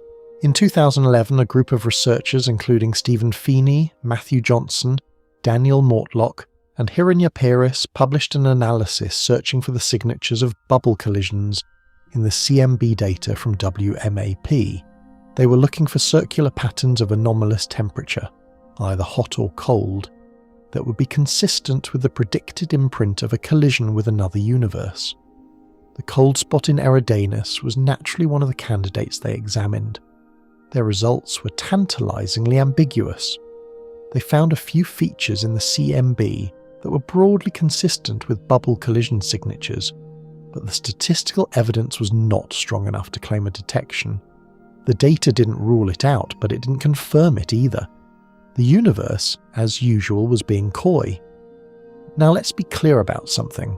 The multiverse bruise hypothesis is not mainstream cosmology. Most working cosmologists would describe it as speculative, fascinating, and currently untestable in any rigorous sense. The problem with invoking a collision with another universe is that the theory of eternal inflation generates such a vast range of possible predictions that it's extremely difficult to make a specific, falsifiable claim. If the cold spot matches the prediction, you can claim support. If it doesn't, you can adjust the parameters. This flexibility is both the strength and the weakness of the idea. It means you can't easily disprove it, but it also means you can't easily prove it. And in science, an idea that can't be tested is an idea that floats in a kind of intellectual limbo, neither dead nor fully alive. There's a delightful historical irony here. The ancient Greek philosopher Democritus, who lived around 460 BCE, proposed that the universe consisted of infinite atoms moving through infinite void, and that there were infinite worlds scattered throughout that void. He had no evidence for this. It was pure philosophical speculation, a thought experiment conducted millennia before the telescope was invented. And yet, here we are, 2,500 years later, seriously discussing the possibility that our universe is one of infinitely many, and that the cold spot in the CMB might be a bruise left by contact with one of the others. Democritus would probably feel vindicated, though he'd also probably be confused by the mathematics. A quirky footnote to all of this is that the very act of naming these hypotheses shapes how seriously people take them. Calling something a cosmic texture sounds respectable and technical. Calling something a multiverse bruise sounds like science fiction, even though both ideas are grounded in legitimate theoretical frameworks. The language of science matters more than scientists sometimes admit, and the cold spot has benefited from having explanations with names dramatic enough to attract attention and funding. The truth, as it stands tonight while you drift close to sleep, is that nobody knows for certain what causes the full depth of the cold spot. The supervoid is real, the ISW effect is real. But the gap between them leaves room for the unknown, and the unknown has rarely been this interesting. Let's leave the theorists to their arguments for a while and do something reckless. Let's go inside. You and me, right now, in the warm theatre of your imagination, we're going to climb into a ship. Nothing fancy, just something with a comfortable chair, a wide viewport, and a very patient navigation computer. And we're going to fly into the Eridanus Supervoid. Not around it, not past it, into it. Straight through the yawning mouth of the largest emptiness ever catalogued. Because why would you come all this way and not look inside? The journey begins at the edge. You're cruising through a fairly typical region of the cosmic web, and the view out your viewport is reassuringly populated. Galaxies drift past like distant lanterns, some spiral, some elliptical, some irregular little smudges that look like they were assembled by committee. Galaxy clusters glow faintly in the X-ray, their hot intracluster gas betraying the enormous gravitational wells that hold them together. Filaments of dark matter, invisible to your eyes but detectable by the way they bend light from more distant sources, stretch between the clusters like bridges over an abyss. It's not crowded exactly, space is never crowded. but it feels inhabited. There's stuff here, there's company. And then, so gradually you almost don't notice it at first, the galaxies begin to thin out. It's like driving on a highway at night and watching the density of taillights slowly decrease as you leave the city behind. At first there are plenty, then fewer. Then you notice gaps between them that seem a little wider than before. Then the gaps become the dominant feature, and the occasional galaxy you spot feels less like a neighbour and more like a lonely farmhouse glimpsed from a country road at midnight. A single porch light burning against an ocean of dark. Your navigation computer confirms what your eyes are telling you. Galaxy density is dropping. You've crossed the boundary of the Eridanus Supervoid, though boundary is a generous word for something that doesn't have walls or edges, or even a clearly defined border. Voids don't have sharp boundaries. They fade in, like the edges of a watercolour stain, the density gradually declining as you move deeper toward the centre. There's no signpost, no threshold, just a slow, steady emptying of the sky around you, as though the universe is holding its breath. You travel deeper. Millions of light years slide past and the view continues to thin. The filaments of the cosmic web, those glowing highways of galaxies and gas, have been left behind. Out your viewport in some directions, you can still see the faint glow of distant galaxy clusters, but they're far away now, sitting on the walls of the void like spectators in the upper decks of that stadium we imagined earlier. Between you and them, there is very little. A scattering of dwarf galaxies, dim and blue, their star formation proceeding at a languid pace unbothered by the gravitational harassment of nearby neighbours. An occasional wisp of intergalactic gas, too diffuse to form stars, too sparse to glow, just drifting. And dark matter, invisible, undetectable by your instruments except through its gravitational influence, spread thinly across the volume like the last scraping of butter across too much toast. Here's a historical fact that adds a layer of poignancy to your journey. In 1837, the astronomer Thomas Henderson measured the distance to Alpha Centauri, the nearest star system to our Sun, and found it to be about 4 light-years away. That measurement, one of the first stellar parallaxes ever achieved, stunned the scientific world. 4 light-years was an almost inconceivable distance at the time, a gulf so vast it seemed to render interstellar travel forever impossible. And here you are, hundreds of millions of light-years from the nearest major galaxy cluster, drifting through a void so large that 4 light-years wouldn't even register as a rounding error. Henderson's inconceivable distance is in this context literally nothing. There's a quirky sensory detail worth considering as you float deeper into the void. If you could somehow listen to the void, which you can't because sound doesn't travel through vacuum but stay with me, it would be the quietest place in the universe. Not silent exactly. The cosmic microwave background still permeates the space, a faint hiss of ancient photons arriving from every direction. Neutrinos stream through in unfathomable numbers, trillions passing through your ship every second, interacting with essentially nothing. The occasional cosmic ray, a proton or atomic nucleus accelerated to near-light speed by some distant cataclysm, zips through your field of view like a microscopic bullet that doesn't know the war is over.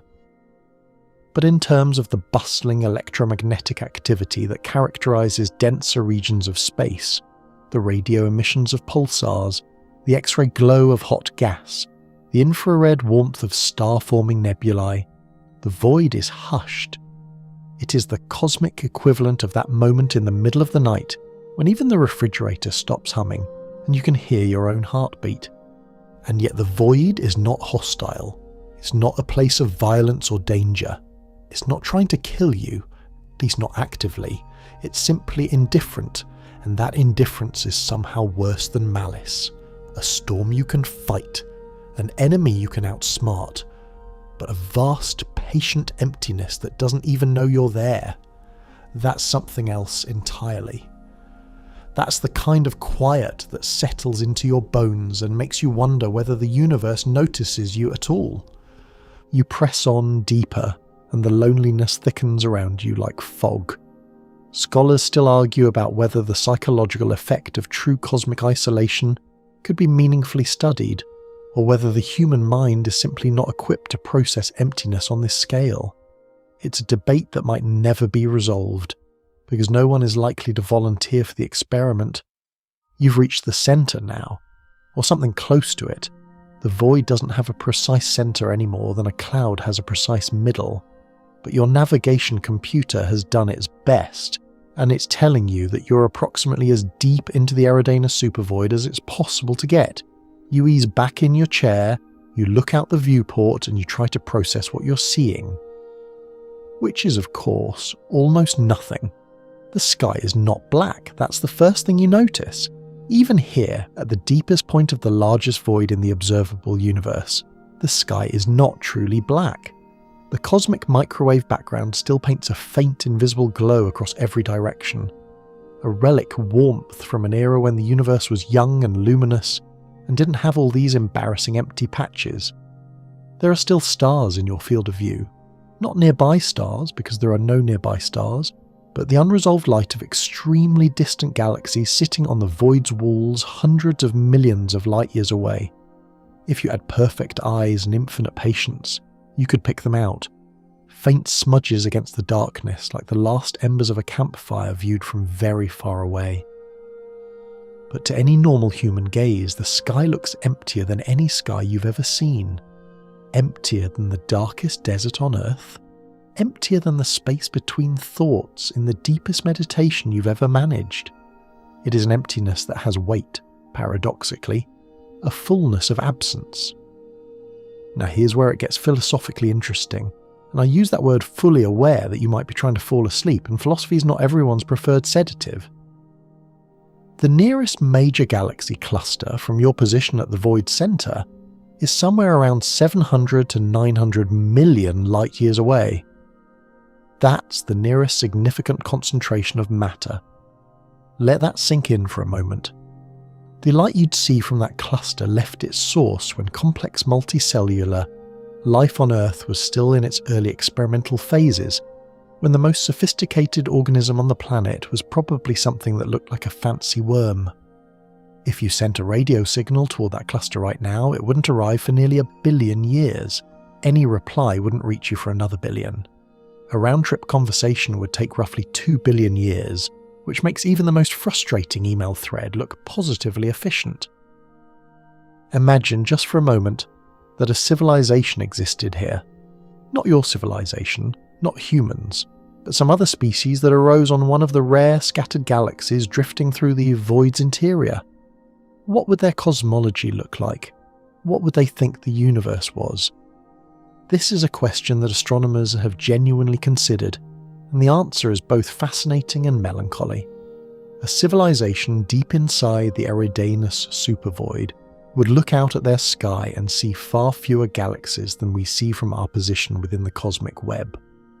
Their telescopes, no matter how powerful, would reveal a universe that appeared sparser, lonelier, more dominated by empty space.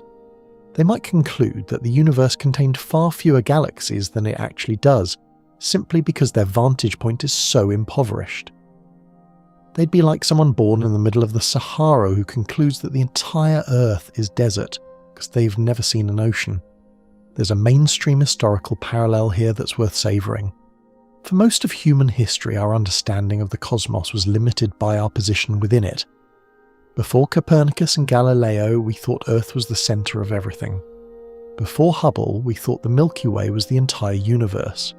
Our cosmological worldview has always been shaped and constrained by where we happen to be standing, and a civilization in the void would face the same limitation, only worse. They would see a universe that appeared to be abandoning them, thinning out, growing dark, not because it was, but because they were sitting in the one place where it looked that way.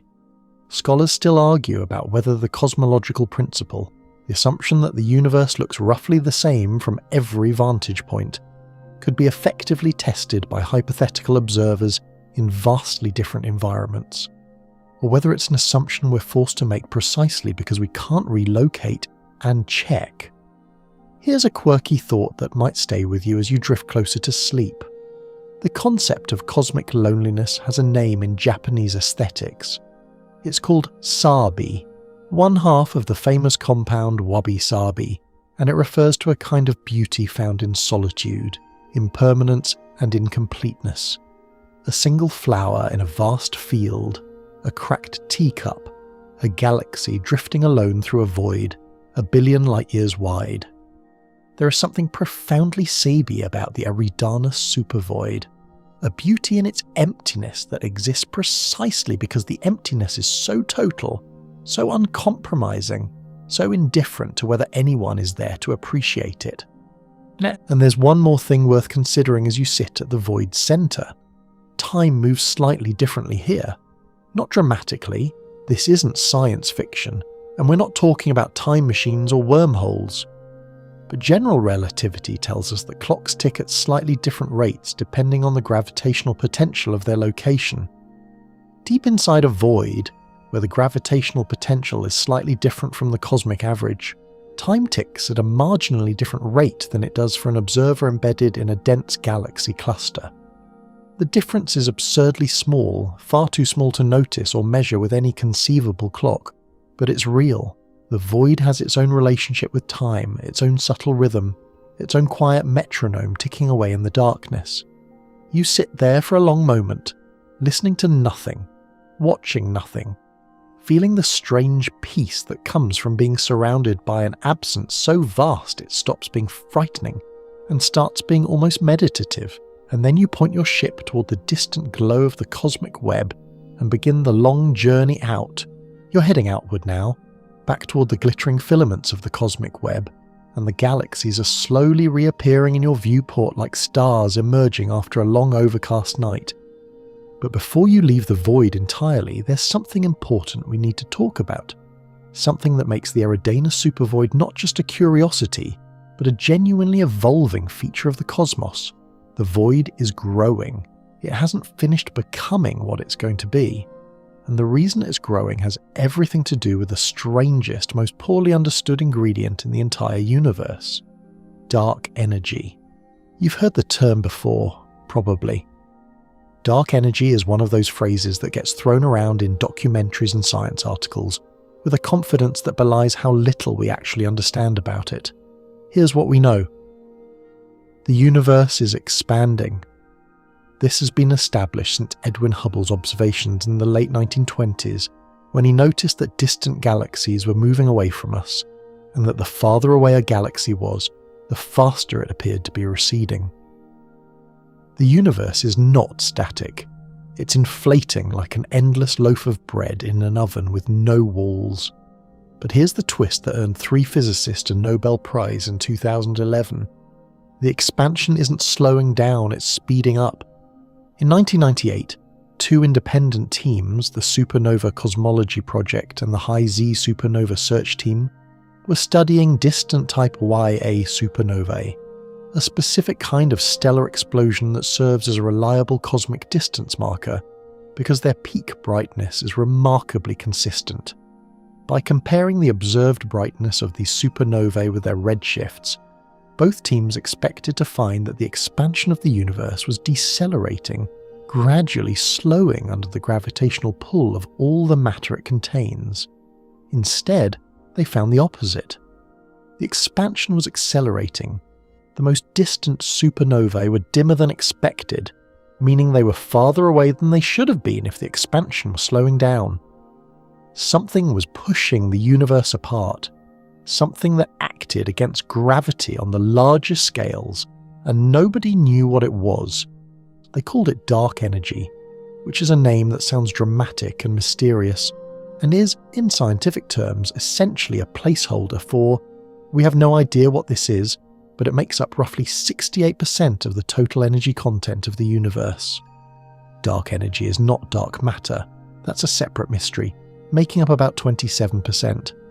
Dark energy is something else entirely, a property of space itself that causes the expansion to accelerate, and despite decades of research, its fundamental nature remains one of the deepest unsolved problems in physics. What does dark energy have to do with the Eridanus Supervoid? Everything. Because dark energy's accelerating expansion doesn't just push galaxies apart on the grander scales. It also affects the evolution of cosmic structures, including voids. Remember how voids form? Matter flows out of underdense regions and onto the surrounding filaments, leaving the voids emptier over time. In a universe without dark energy, this process would eventually slow down as gravity fought to pull structures back together. But in a universe with dark energy, the expansion is accelerating, and voids don't just empty passively. They're being actively stretched.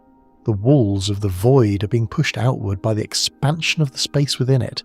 The void is inflating from the inside like a balloon, being blown up by an invisible and inexhaustible pair of lungs.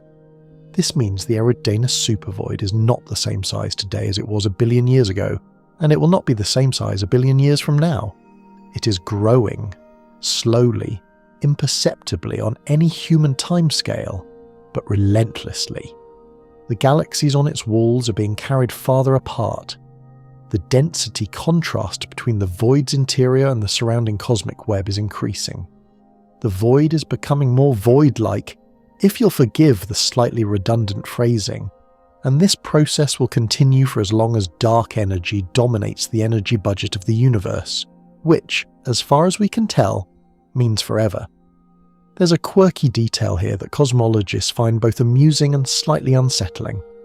In the far, far future, trillions of years from now, dark energy will have stretched the universe to such an extent that the cosmic web as we know it will essentially dissolve.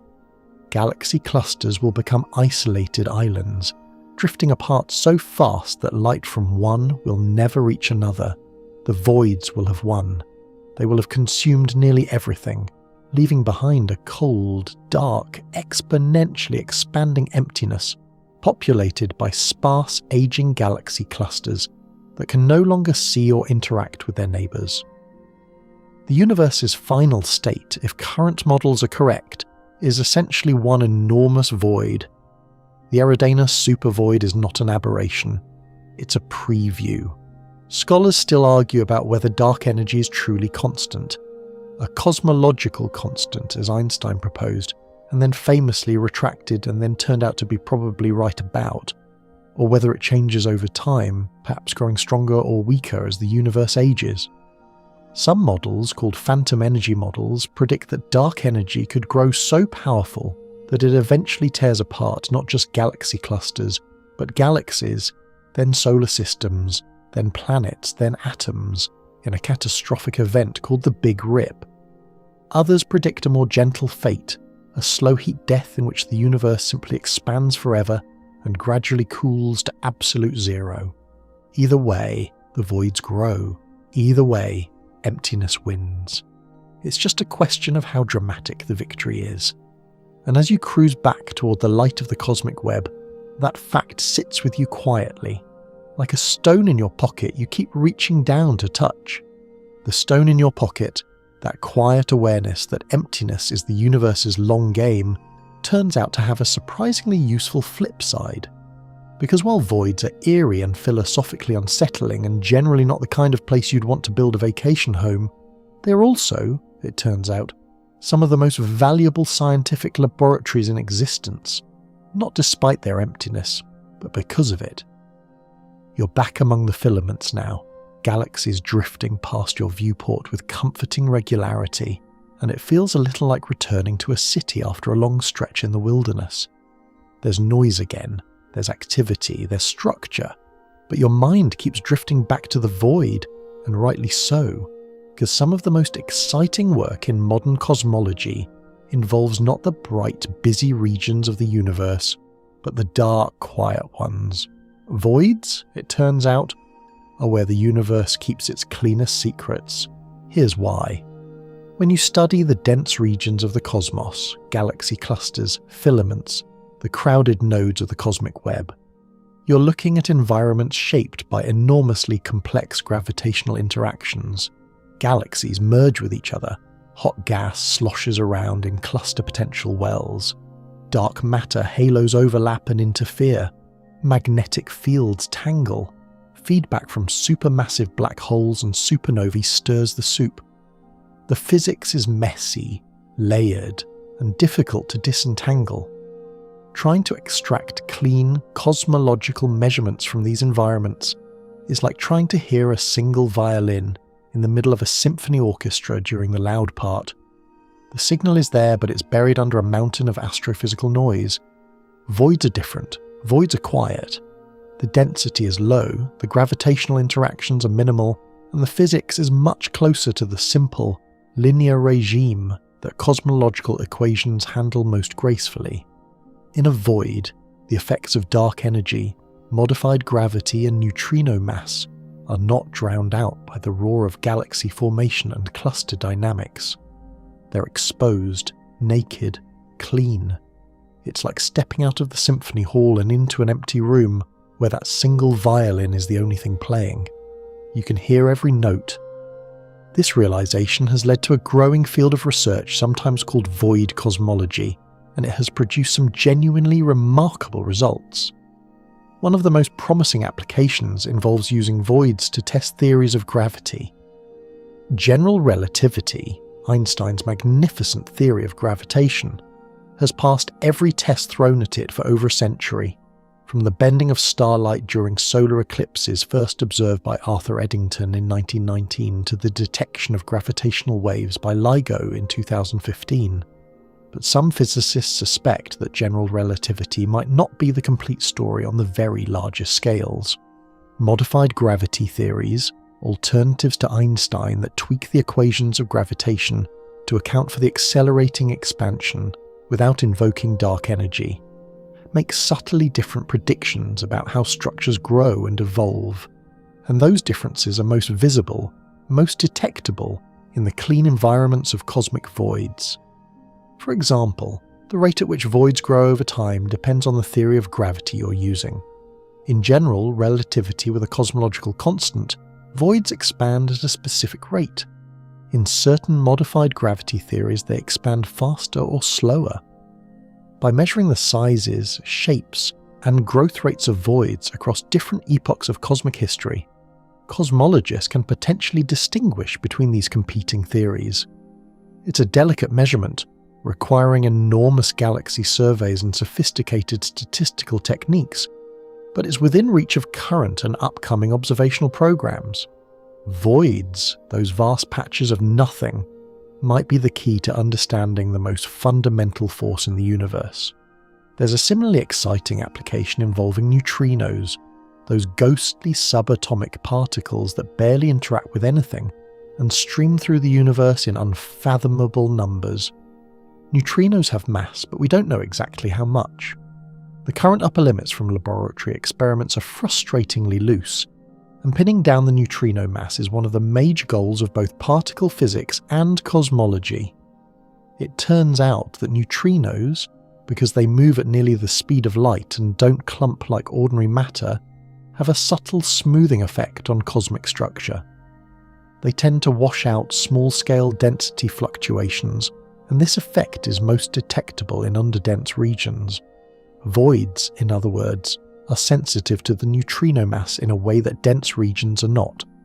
Scholars still argue about exactly how competitive void-based neutrino mass constraints will be compared to other methods, but the theoretical promise is significant. Here's a quirky detail that reveals just how seriously cosmologists are taking void science. There are now entire research groups dedicated to cataloguing and characterizing cosmic voids, building databases of thousands of voids from galaxy survey data, and using them as statistical tools for precision cosmology. The voids are being measured, classified, stacked, and cross-correlated with other datasets in exactly the same way that galaxy clusters have been used for decades.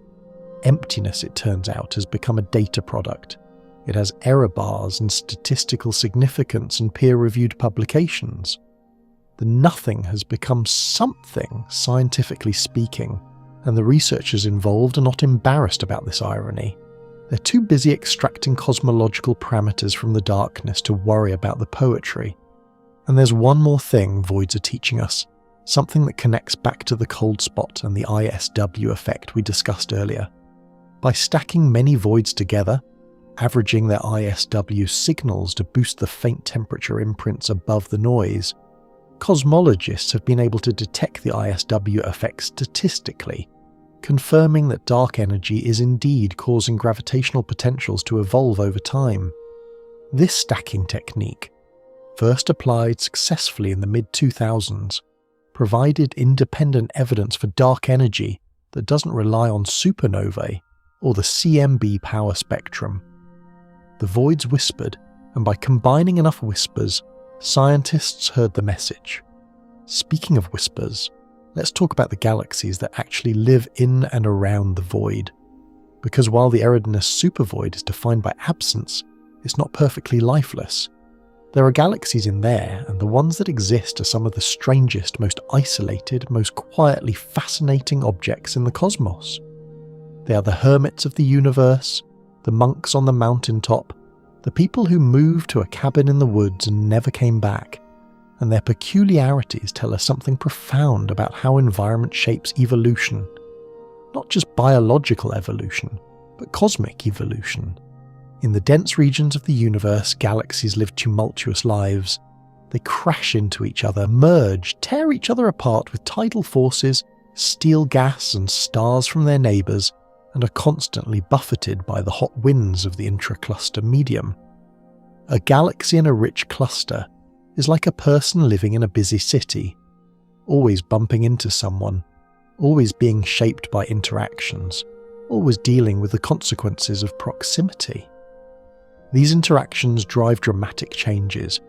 Mergers trigger bursts of star formation. Tidal stripping removes gas from the outer regions of disk galaxies, cutting off their fuel supply and slowly quenching their star formation. Ram pressure from the hot intracluster gas can strip a galaxy of its cold gas in a cosmic instant, leaving behind a red, dead elliptical where a vibrant spiral once spun. The galaxies and clusters are battered, transformed, and aged by their environment. Void galaxies experience almost none of this. They drift through the underdense interior of the void in splendid isolation, unperturbed by neighbours, ungrazed by tidal forces, untouched by the hot winds that strip their cluster-dwelling cousins. And the result is that they evolve differently. Studies of void galaxies, and there have been many using data from surveys like the Sloan Digital Sky Survey, consistently show that these galaxies tend to be bluer, meaning they have higher rates of ongoing star formation. They tend to be less massive. They tend to be more disk-dominated, retaining their spiral structure because no merger has come along to scramble them into an elliptical blob. They are, in a sense, more pristine, more like the original galaxies that formed in the early universe, before the cosmic web's dense regions had a chance to process and transform them. This is genuinely useful information, because it allows astronomers to study galaxy evolution in a kind of control environment. If you want to understand how mergers affect galaxies, compare cluster galaxies with void galaxies. If you want to know what a galaxy looks like when left to its own devices, look in a void. The void galaxies are the universe's baseline, the untouched reference sample, against which the effects of environment can be measured. It's like having a garden where some plants grow in crowded beds and others grow alone in open fields. By comparing the two, you learn what crowding does. There's a historical parallel here that might charm you. When Charles Darwin visited the Galapagos Islands in 1835, he noticed that the finches on different islands had developed different beak shapes depending on the available food sources. Isolation had allowed each population to evolve independently, adapting to local conditions without the homogenizing influence of constant contact with mainland populations. Void galaxies are the cosmic equivalent of Darwin's finches. They've evolved in isolation, and their properties reflect the conditions of that isolation: lower density, fewer interactions, slower environmental processing. The analogy isn't perfect because galaxies don't have DNA and finches don't have dark matter halos, but the principle is the same. Environment shapes evolution, and isolation produces distinctive outcomes. Here's a quirky finding that adds a layer of mystery. Some void galaxies are surprisingly active. Despite their isolation, a small fraction of them host active galactic nuclei, supermassive black holes at their centres that are actively accreting material and blasting out jets of energy. This is unexpected because active galactic nuclei are often triggered by galaxy mergers and interactions, which are rare in voids. How these void galaxies ignited their central black holes without the usual environmental triggers is an open question. Some researchers suggest that internal processes, instabilities in the galaxy's own gas disk, or slow accretion of intergalactic material might be sufficient to feed the black hole without a dramatic merger. Scholars still argue about the relative importance of internal versus external triggering mechanisms for black hole activity, and void galaxies provide a uniquely clean testbed for sorting this out. There's also the question of dark matter halos in voids. Every galaxy sits inside a halo of dark matter, an invisible cocoon of gravitationally bound material that extends far beyond the visible stars and gas. In dense environments, these halos overlap, interact and merge, building up ever larger structures. In voids, the halos are more isolated, and their properties, mass, concentration, spin, may differ systematically from their counterparts in denser regions. Some simulations suggest that void halos tend to be less concentrated and have higher spin, which could influence the properties of the galaxies they host. This is another area where observation is still catching up with theory, and the next generation of surveys promises to shed considerable light on these lonely dark matter cocoons. As you contemplate these solitary galaxies drifting through the void, there's something almost tender about them. They didn't choose isolation. They formed where the initial conditions of the universe placed them, in regions that happened to be slightly underdense 13.8 billion years ago.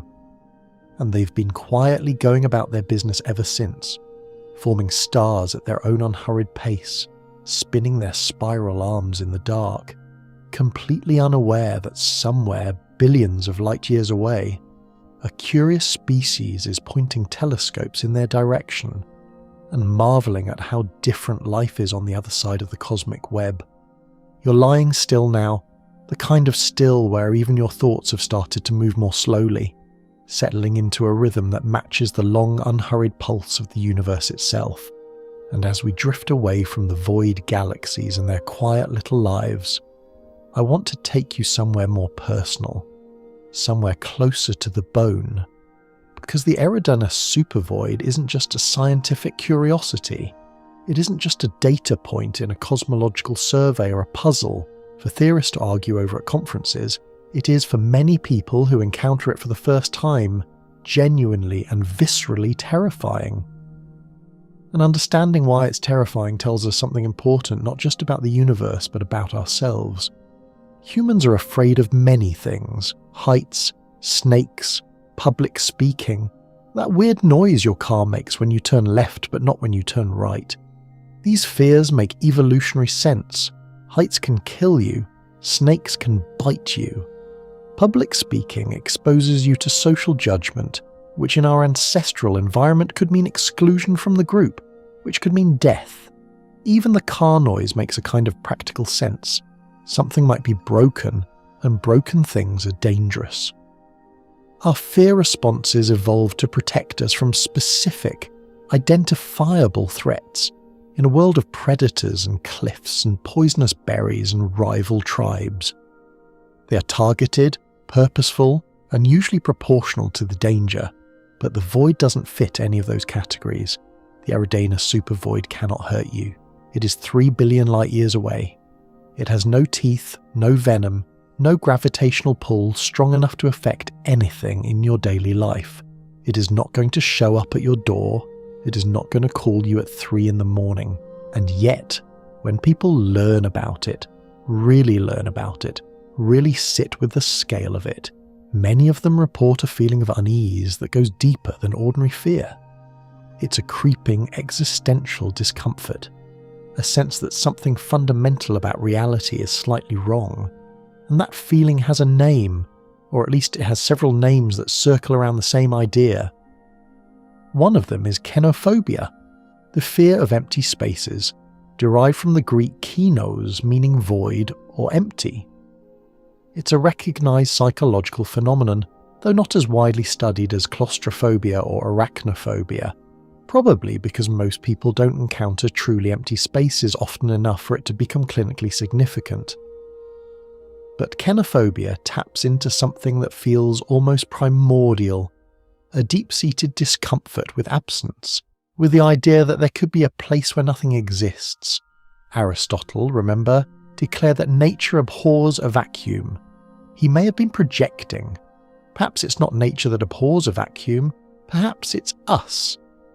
There's a related concept that psychologists and philosophers call the horror vacui, literally the fear of the void, which in art history refers to the tendency to fill every space in a composition with detail. Look at medieval manuscripts, at Islamic geometric patterns, at the Baroque exuberance of a Bernini sculpture, and you see a compulsion to fill, to decorate, to leave no surface unadorned. This isn't just aesthetic preference. It reflects something deeper about the human relationship with emptiness. We are creatures of pattern and connection. Our brains are wired to find faces in clouds, stories in random events, meaning in noise. Emptiness offers none of this. It is the absence of pattern, the absence of connection, the absence of anything for our meaning-making machinery to latch onto. And that absence is, for many people, profoundly disturbing. The Eridanus Supervoid takes this discomfort and scales it to a level that the human mind was never designed to process. You can imagine an empty room. You can imagine an empty field. You can even, with some effort, imagine an empty desert stretching to the horizon in every direction. But imagining 1 billion light years of near emptiness, a volume so vast that entire civilizations could rise and fall inside it, without ever detecting the universe beyond its walls, that pushes the imagination past its breaking point. The void is not just big, it is incomprehensibly big, and incomprehension is itself a source of fear. We are frightened by what we cannot understand, and we are doubly frightened by what we cannot even properly imagine. Here's a historical footnote that connects beautifully to this theme. Blaise Pascal, the 17th century mathematician and philosopher who helped establish the reality of vacuums through his barometric experiments, was also deeply troubled by the implications of empty space.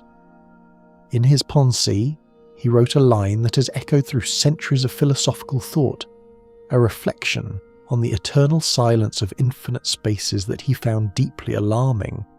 Pascal was a man of deep faith and formidable intellect, and even he found the vastness of empty space unsettling. The void, it seems, has been making humans uncomfortable for as long as we've had the tools to contemplate it. There's a quirky modern twist on this. Researchers studying the psychological impact of space imagery have found that photographs of deep space, particularly those showing vast empty regions with few visible objects, can trigger a mild stress response in some viewers. The effect is subtle, not enough to cause panic, but measurable in skin conductance and heart rate variability. Scholars still argue about whether this response is a genuine evolutionary remnant or simply a reaction to unfamiliarity, but it suggests that the void touches something in us that predates rational thought, something old, something that remembers when darkness meant danger and emptiness meant exposure, and yet, as you lie there in the soft dark of your room, there is another way to think about all of this. Emptiness doesn't have to be terrifying. It can also be peaceful. Silence can be restful. Absence can be relief. The void is not hostile. It is simply quiet.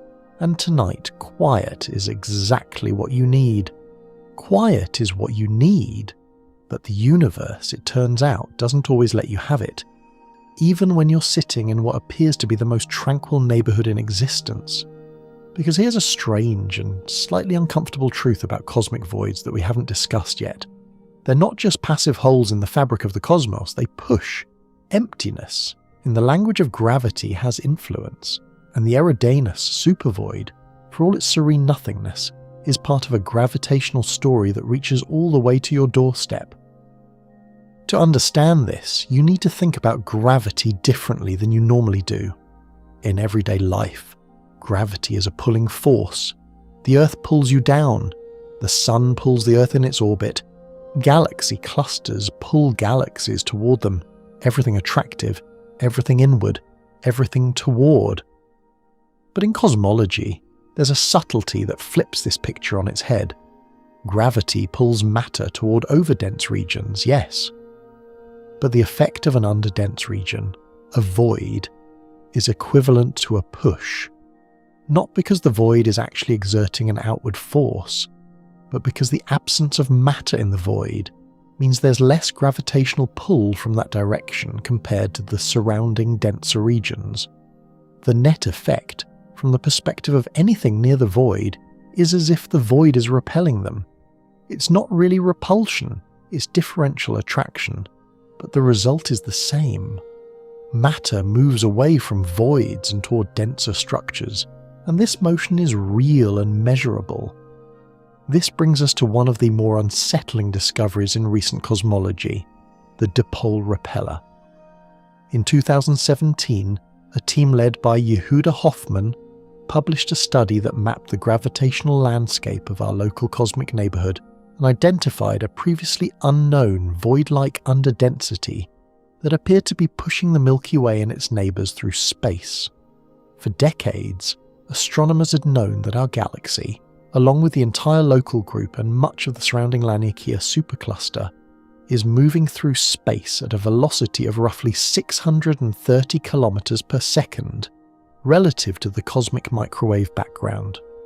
This motion, called the peculiar velocity, was traditionally attributed to gravitational attraction from massive structures in front of us, most notably the Great Attractor, a dense concentration of mass roughly 150 million light-years away in the direction of the constellation Centaurus and the even more massive Shapley supercluster beyond it.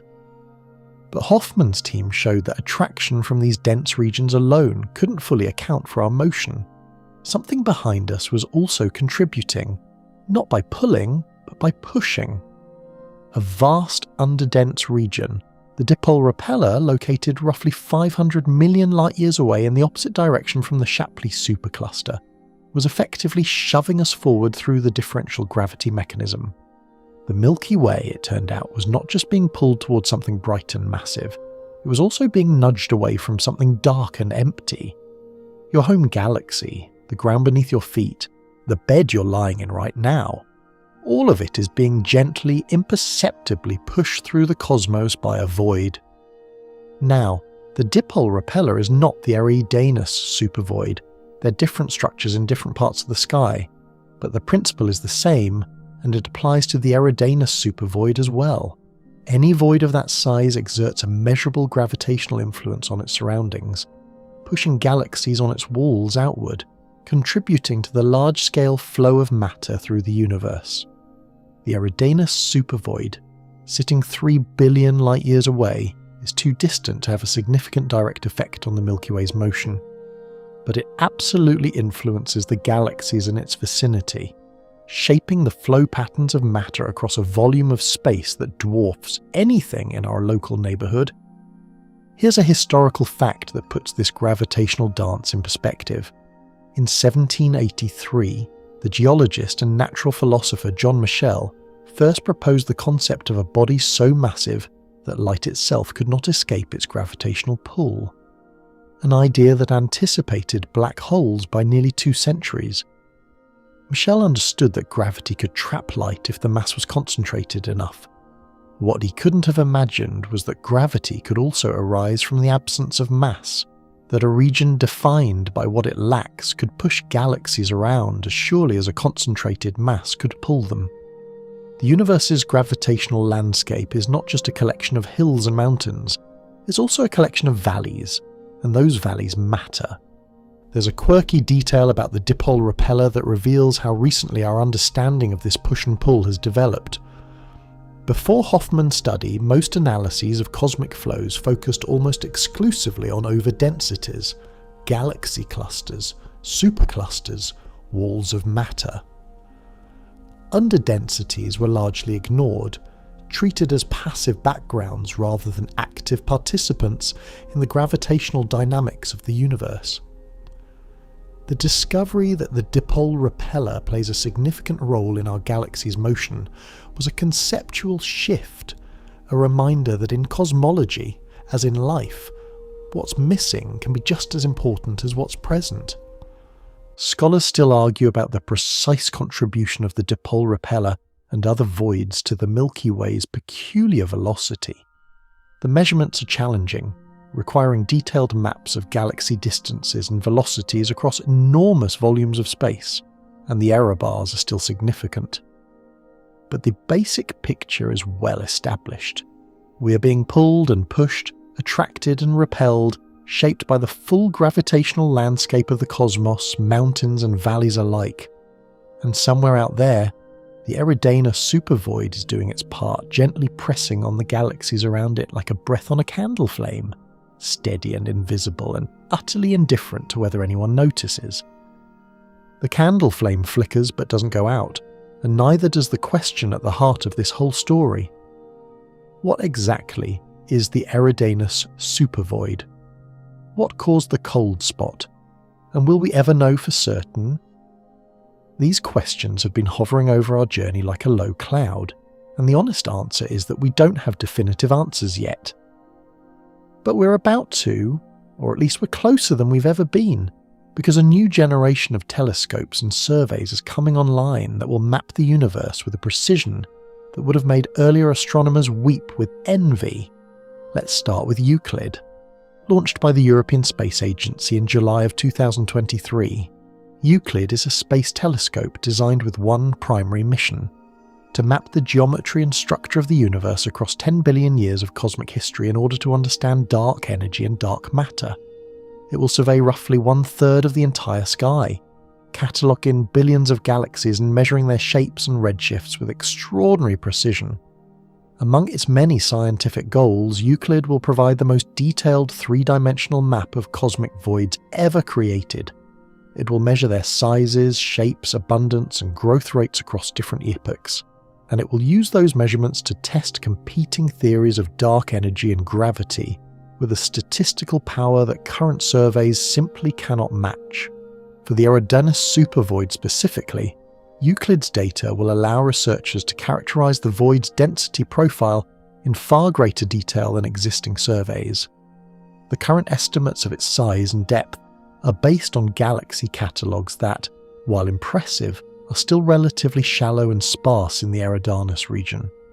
Euclid will go deeper, counting fainter galaxies at greater distances and building a three-dimensional portrait of the void that reveals its internal structure. Any subvoids, any filamentary remnants threading through the interior, any density gradients that might amplify the ISW signal beyond what simple models predict. If the void turns out to be more complex than a smooth, uniform underdensity, Euclid will be the mission that shows us. Then there's the Vera C. Rubin Observatory, formerly known as the Large Synoptic Survey Telescope, currently under construction in Chile and expected to begin its primary survey soon.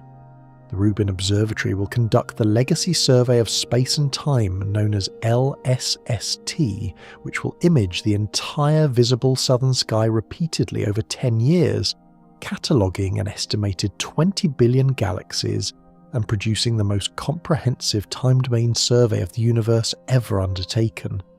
The sheer volume of data LSST will produce is staggering, roughly 20 terabytes per night, every night for a decade. Among its many applications, LSST will enable void science on a scale that current programs can only dream of. The statistical sample of voids will increase by orders of magnitude, allowing researchers to stack voids, cross-correlate them with CMB data, and test the ISW effect with unprecedented precision. There's a historical irony worth savouring here. When Arno Penzias and Robert Wilson first detected the cosmic microwave background in 1964, cleaning pigeon droppings off their antenna and puzzling over that persistent hiss, they had no idea their discovery would eventually lead to a mystery involving the largest void in the observable universe. Science has a way of connecting things across decades and disciplines that nobody could have predicted. The Pigeon's one suspects remain entirely unaware of their contribution to cosmology. Beyond Euclid and LSST, there are other observational programs that will contribute to our understanding of the cold spot and the supervoid.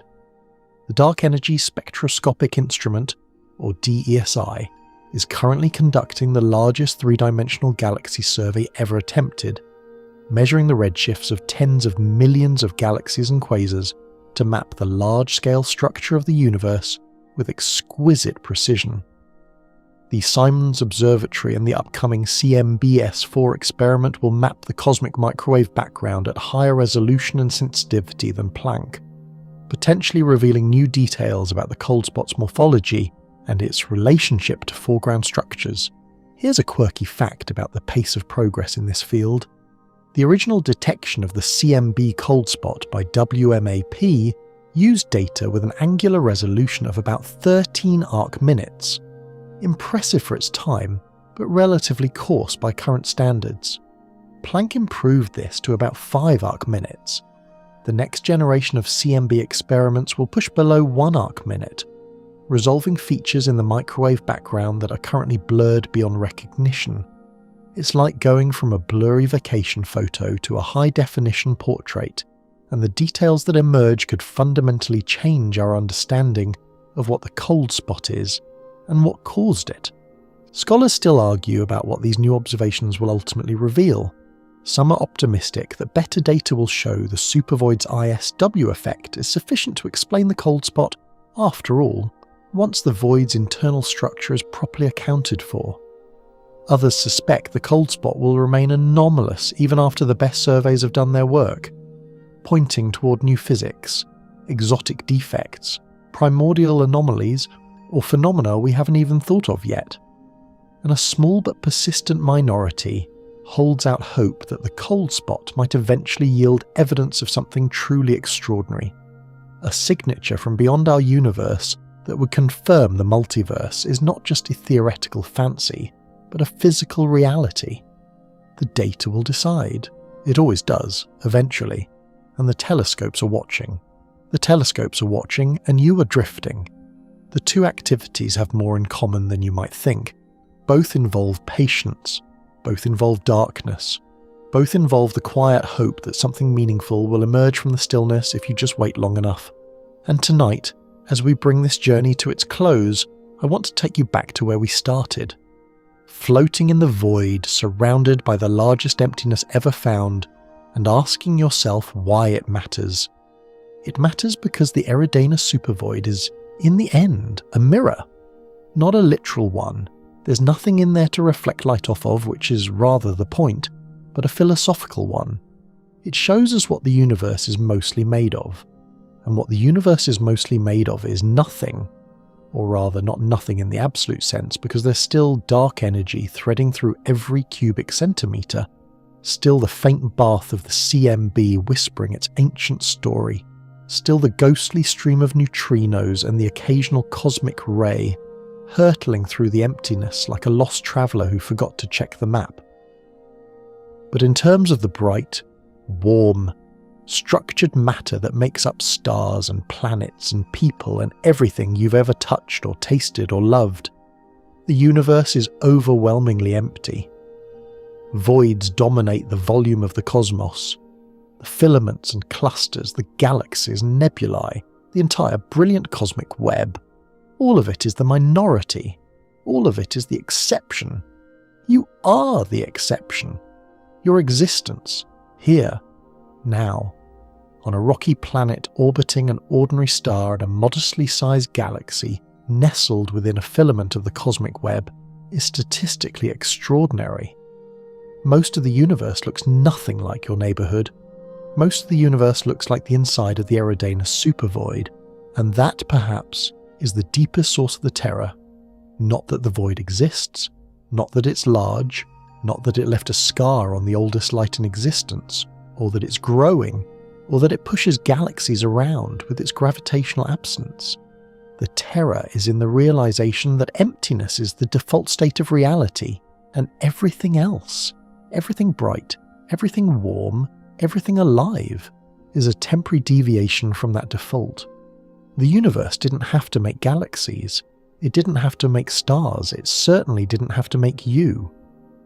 But it did, through a chain of physical processes stretching back 13.8 billion years to those tiny quantum fluctuations in the first fraction of a second. And here you are, lying in the dark, listening to a story about the dark, being told by patterns of electricity in a machine that wouldn't exist if the universe hadn't bothered to clump matter together in the first place.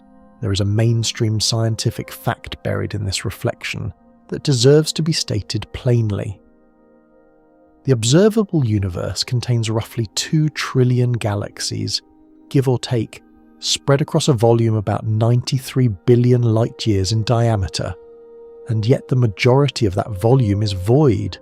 The galaxies, for all their trillions, occupy a relatively thin network of filaments and nodes, like the threads of a web strung across an enormous empty frame. The Eridanus Supervoid is simply the most dramatic example of what is in truth the universe's most common feature. Emptiness isn't the anomaly, fullness is. There's a quirky thought experiment that cosmologists sometimes entertain at the ends of the long conference days, usually over drinks.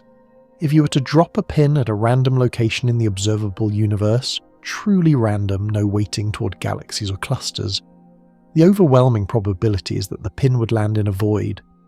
Not necessarily a supervoid as large as the Eridanus one, but some region of underdensity, some quiet stretch of the cosmic web where the galaxy count is low and the darkness is deep.